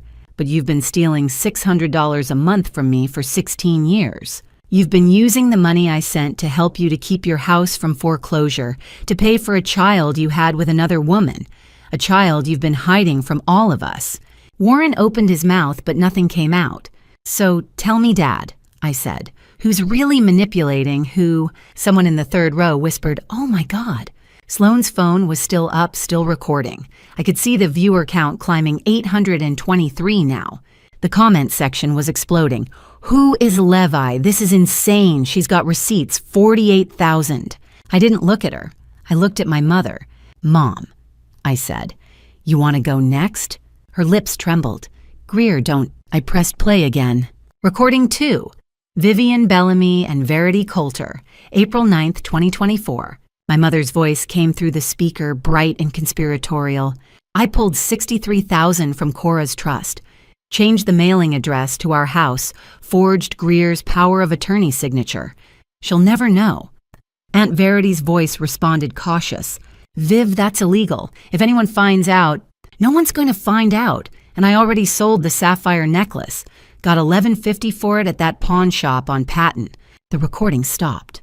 Aunt Verity, my father's sister, 54 years old church organist, wearing a floral dress and a silver cross necklace, stood up so fast her chair tipped backward. Her face was white. She didn't say a word. She just turned and walked straight out the front door. The sound of it slamming echoed through the house. My mother's hands were shaking. She opened her mouth, closed it, opened it again. That was taken out of context. "No," I said, "it wasn't." I turned to face the room. 40 people, 40 witnesses. Lorraine Reeves sat in the second row, her arms crossed her face, tight with shock. Estelle Parrish had her hand over her mouth. Darlene Whitmore leaned toward her son and whispered something urgent. Preston looked from her to me, his expression somewhere between confusion and horror. And Dr. Marcus Rhodes, 43 years old, emergency medicine, attending a man I'd worked beside for 3 years, sat perfectly still in the front row. His jaw clenched, his eyes locked on Sloane. He wasn't looking at me anymore. He was looking at her, because he'd started to put it together. I turned back to my mother. "You stood up here tonight." I said, "And you told everyone I'm controlling. You said I use money to trap you." My voice didn't shake, my hands didn't tremble. "But you forged my signature. You stole $63,000 from my grandmother's trust fund. You sold her sapphire necklace, an heirloom she wanted to give me for my 30th birthday, and you pawned it for $1,150. Vivienne's face crumpled. Tears spilled down her cheeks, but I didn't stop. "I didn't manipulate anyone," I said. "I paid. For 5 years, I paid your mortgage. I paid your insurance. I paid for Sloane's car. I paid for groceries. I worked 12-hour shifts in the PICU, and I sent you $2,750 a month because I thought you needed me. I took a breath. But you didn't need me. You needed my money, and when I couldn't give you more, you just took it. The room was dead silent. Even the Instagram live comments had slowed.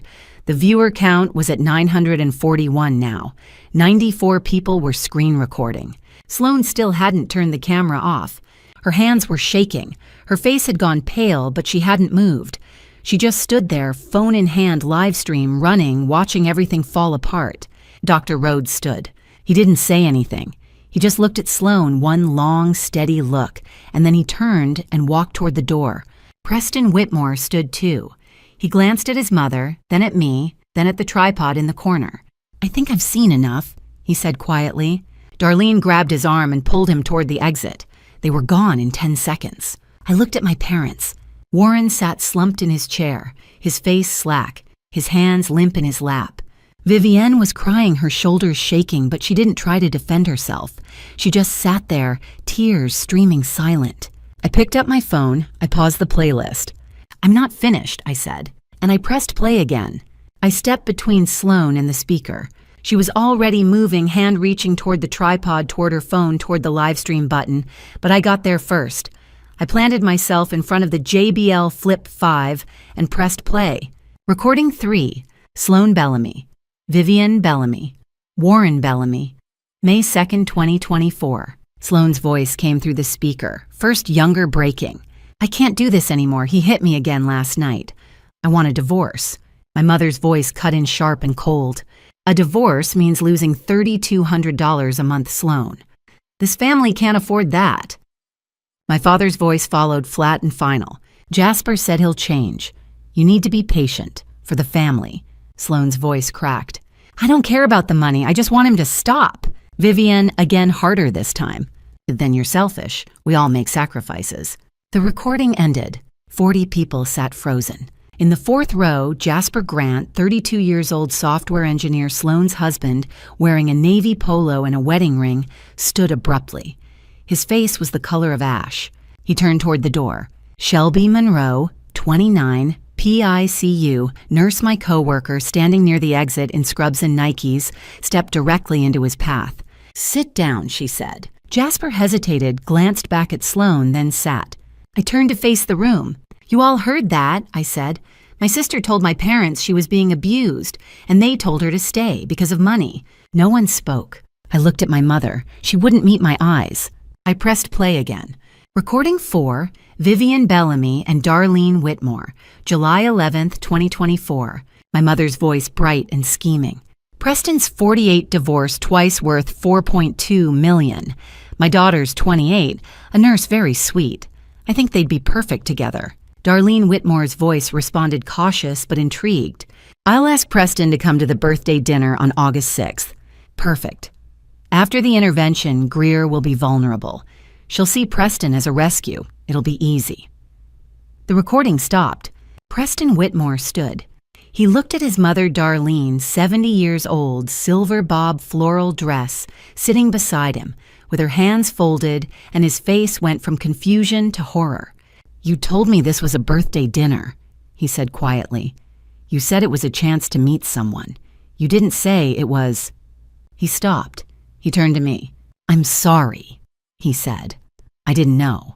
I swear I didn't know." Darlene grabbed his arm and pulled him toward the door. He followed, but he looked back once, his face tight with shame. The door closed behind them. I pressed play again. Recording 5, Sloan Bellamy and Tegan Cross, March 22nd, 2024. Sloan's voice casual, almost proud. "I opened 3 cards in her name. Discover Capital One Chase. Kept the charges under $200 each time so she wouldn't notice. 18 months, $28,400 total." Tegan's voice laughing. "And the intervention on Sunday. I'm going to pin it all on her. Say she's got a shopping addiction. No one's going to believe her after that." The recording ended. The room exploded. Not in noise, in movement. People shifted in their seats, pulled out their phones, started recording. The Instagram live viewer count jumped from 612 to 973. The screen recording count hit 94. Sloane's hands were shaking so hard she dropped her phone. It clattered onto the tile floor screen, still lit live stream, still running. Shelby stepped forward and picked it up. She held it out of Sloane's reach. "No," Shelby said. Sloane tried to grab it. Shelby pulled it back, calm and steady. "You're not turning this off," Shelby said. "Everyone needs to see." I pressed play again. Recording 6, Sloane Bellamy. Phone call, June 14th, 2024. Sloane's voice smug and efficient. "I sent 3 anonymous emails to the hospital. Said Greer's mentally unstable mood swings unprofessional. I also called Lorraine Estelle Everett Curtis and Glenn. Told them she's an alcoholic, threatens our parents, controls the family money. By Sunday, 40 people are going to think she's insane." The recording stopped. Dr. Marcus Rhodes stood. His face was hard, his jaw clenched, his voice cold. "I received 3 anonymous complaints about you in the past 4 months, he said, looking straight at Sloane. "I questioned your fitness to work. I almost referred you to the medical board." He took a step toward her. "You faked a mental health crisis. You lied to me. You manipulated me into coming here to humiliate your own sister." He turned to me. "I'm sorry, Greer," he said. "I should have known better." Then he walked out. Lorraine Reeves and Estelle Parrish stood. Both women were in their 60s, both members of my mother's church circle, both wearing Sunday dresses and pearls. "Sloane called me 2 months ago," Lorraine said, her voice shaking. "She said Greer was drinking at work. She said she was worried." Estelle nodded. "She told me the same thing. She said Greer was threatening your parents." Lorraine looked at Sloane, her face hard. "You lied to all of us." They walked out together. I pressed play one last time. Recording 7, Sloane Bellamy and Camden Foster, July 23, 2024. Sloane's voice low and intimate. "After Sunday, my sister and I will be done. Then you and I can go public." Camden Foster's voice, 29 years old physical therapist, my ex-boyfriend from 3 years ago, responded. "What about the inheritance? I convinced my mom to add a clause to the will. If Greer's ever diagnosed with a mental illness, her share goes to me. And Grandma Cora's 79. One fall and I'm the only heir left." The recording ended. The room was silent. Not the kind of silence that comes before something, the kind that comes after. 40 people sat perfectly still. No one moved. No one spoke. Sloane was sobbing now, her shoulders shaking, her face buried in her hands. Vivian sat beside her, stone-faced, staring at nothing. Warren had his head in his hands, his elbows on his knees. I looked at Sloane. "You called me selfish for 26 years, I said. "But you committed federal identity theft. You ran a 6-month defamation campaign against me. You had an affair with my ex-boyfriend. And you planned to harm an elderly woman for inheritance money." My voice didn't shake. "This isn't a sibling rivalry anymore, Sloane. This is crime." Harper stood in the 3rd row and held up her iPad. "Palmer," she said into her phone. "I got all of it." I pulled out my own phone and held it up. "Cloud backups live," I said. "Every recording, every statement, encrypted and time-stamped." Harper nodded. 47 people screen recorded the Instagram live. It's everywhere. I looked at the tripod in the corner. Sloane's phone was still mounted, screen still glowing. Instagram live, 1,038 viewers. 104 screen recordings saved. It was over, and everyone knew. I turned to face the room. Not my parents. Not Sloane. The 40 people sitting in folding chairs, holding their phones, watching the wreckage unfold in real time. "My father read a 4-page letter tonight," I said. "He accused me of 3 things. I want to address each one." My voice was steady. My hands weren't shaking anymore. "First, financial manipulation. He said I use money to control this family." I held up my phone. Recording 1 proved that my father has been stealing $600 a month from me for 16 years. He used that money to support a child he had with another woman, a child he's been hiding from all of us. He owes $48,000 in back child support, and he called me manipulative. I paused. Second, isolation. He said I cut this family off from friends and community. I tapped my phone screen. Recording 6 proved that my sister ran a 6-month defamation campaign against me. She sent 3 anonymous emails to my hospital.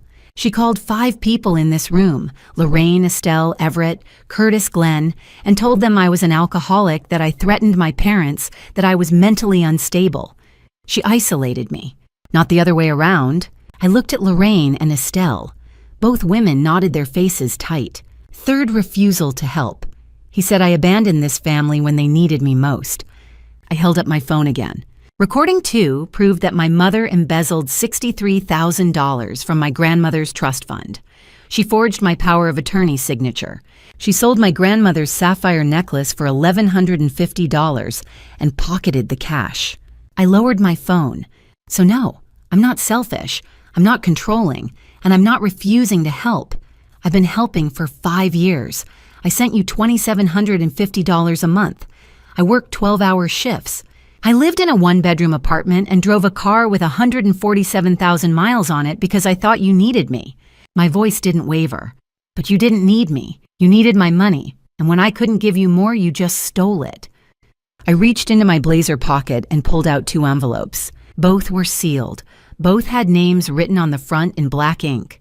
I walked to the front of the room and set the first envelope on the folding chair where my father had been sitting. "This is for you and Mom," I said. Warren looked up. His face was gray. "It's a financial cutoff notice," I said. "Effective immediately, I will no longer be paying your mortgage, your insurance, your groceries, or Sloane's car payment. That's $2,750 a month. You're on your own." Vivienne made a small, choked sound. I didn't look at her. I turned to Sloane and held up the second envelope. "This one's for you." Her face was streaked with tears, her hands still shaking. She didn't reach for it. I set it on the chair beside her. "It's a copy of the federal identity theft report I filed with the FBI yesterday," I said. "You opened 3 credit cards in my name. You racked up $28,400 in debt. That's a federal crime. The agents will be in touch with you on Monday." Sloane's mouth opened, but no sound came out. I stepped back. "And one more thing." I pointed to the tripod in the corner. Her phone was still mounted, screen still glowing. "Your live stream's still running," I said. 1,247 people are watching right now. 138 of them have screen recorded the whole thing. You can try to delete it if you want, but it's already out there, forever. Sloane's face crumpled. She let out a wail, high and desperate, and lunged toward the tripod. Shelby stepped in front of her. "Don't," Shelby said quietly. Sloane shoved her. Shelby didn't move. "It's over, Sloane," Shelby said. "Let it go." Sloane collapsed onto the floor, sobbing, her hands covering her face. I turned back to the 40 people in the room. Some of them were already standing, gathering their coats, their purses, their phones. Some of them wouldn't meet my eyes. A few Lorraine Estelle, a woman I didn't recognize in the back row, nodded at me as I walked past. No one said anything. I reached the front door and pulled it open. The August night air hit me warm, humid, thick with the smell of cut grass and distant rain. I stepped onto the porch and took a breath. Behind me, I heard my mother's voice, small and broken. "Greer, please." I didn't turn around. I just kept walking. Palmer Thorne was waiting 2 houses down, leaning against his Subaru Outback, arms crossed, phone in hand. He straightened when he saw me. "You good?" he asked. I nodded. He opened the passenger door. I climbed in. He closed it, gently walked around to the driver's side, and slid behind the wheel. He didn't start the engine right away. He just sat there, hands on the wheel, looking at me. "FBI called me back 10 minutes ago," he said. "They're opening an investigation, identity theft, wire fraud, embezzlement. They'll contact Sloane, your mom, and your dad within 48 hours. I nodded again. "Harper sent me the iPad backup," he continued. "I uploaded it to the secure drive. Time-stamped, encrypted, cloud-stored. No one can touch it." "Good," I said. Palmer hesitated. "How do you feel?" I looked out the window. My parents' house was 200 feet behind us, porch light still on, front door still open. Through the window, I could see shadows, moving people, leaving chairs, folding the room, emptying. "I feel free," I said. Palmer started the engine. We pulled away from the curb headlights, cutting through the dark, and I didn't look back. Inside the house, Sloane was still on the floor, still sobbing. Vivienne sat motionless in her chair, staring at the wall. Warren had his head in his hands. The Instagram Live was still running. 1,312 viewers. 152 screen recordings saved. Jasper stood and walked out without a word. Shelby picked up the tripod, held Sloane's phone up to the camera, and said clearly, "If anyone screen recorded this and wants to submit it as evidence, contact the Asheville Police Department. This is domestic abuse, financial fraud, and elder exploitation. Don't let this get buried." Then she ended the live stream. The screen went black. Outside, Palmer's car turned onto the main road. I rolled down the window and let the night air wash over me. My phone buzzed. A text from Grandma Cora. "Haven't heard from you in a few days, sweetheart. Everything okay?" I smiled. "Everything's fine, Grandma. I'll come see you tomorrow. I have something to tell you." I put my phone away. Palmer glanced at me. "You sure you're okay?" "Yeah," I said, "I'm sure." For the first time in 5 years, I wasn't sending money. I wasn't making excuses. I wasn't lying to protect people who didn't protect me. I was just driving away, and I wasn't coming back. And to you listening to this story, remember this: God gave us families to love us, not to use us. He taught us to honor our parents, but honor doesn't mean letting them destroy you. I learned that the hard way. For 5 years, I believed sacrifice meant giving until I had nothing left. I thought being a good daughter meant saying yes to every demand, every lie, every theft. I thought love required me to stay silent while my family buried me alive. I was wrong. God also taught us to speak the truth, to protect the innocent, to stand against injustice even when it wears the face of the people who raised you. Family betrayal cuts deeper than any other wound because you never see it coming. You keep believing they'll change, that this time will be different, that your love will finally be enough. But real love doesn't steal from you. Real love doesn't frame you for crimes. Real love doesn't sell you to the highest bidder. Don't be like me. Don't wait 5 years to realize you're not helping. You're enabling. Don't sacrifice yourself for people who'd never do the same for you. And don't confuse loyalty with self-destruction. Sometimes family revenge isn't about hurting them back. It's about refusing to let them hurt you anymore. It's about walking away with your truth and your dignity intact. That's the only revenge worth having. I still pray for my family, but I pray from a distance now, because God calls us to love, but He never asked us to be martyrs for people who mistake kindness for weakness. If this story resonated with you, please leave a comment below. Share it with someone who needs to hear it. Subscribe to this channel for more real-life stories that remind you you deserve better than betrayal. Thank you for staying until the end. And a gentle warning: upcoming stories contain fictionalized elements created for educational purposes. If that's not for you, feel free to explore other content that fits better. Take care of yourself. You matter more than you know.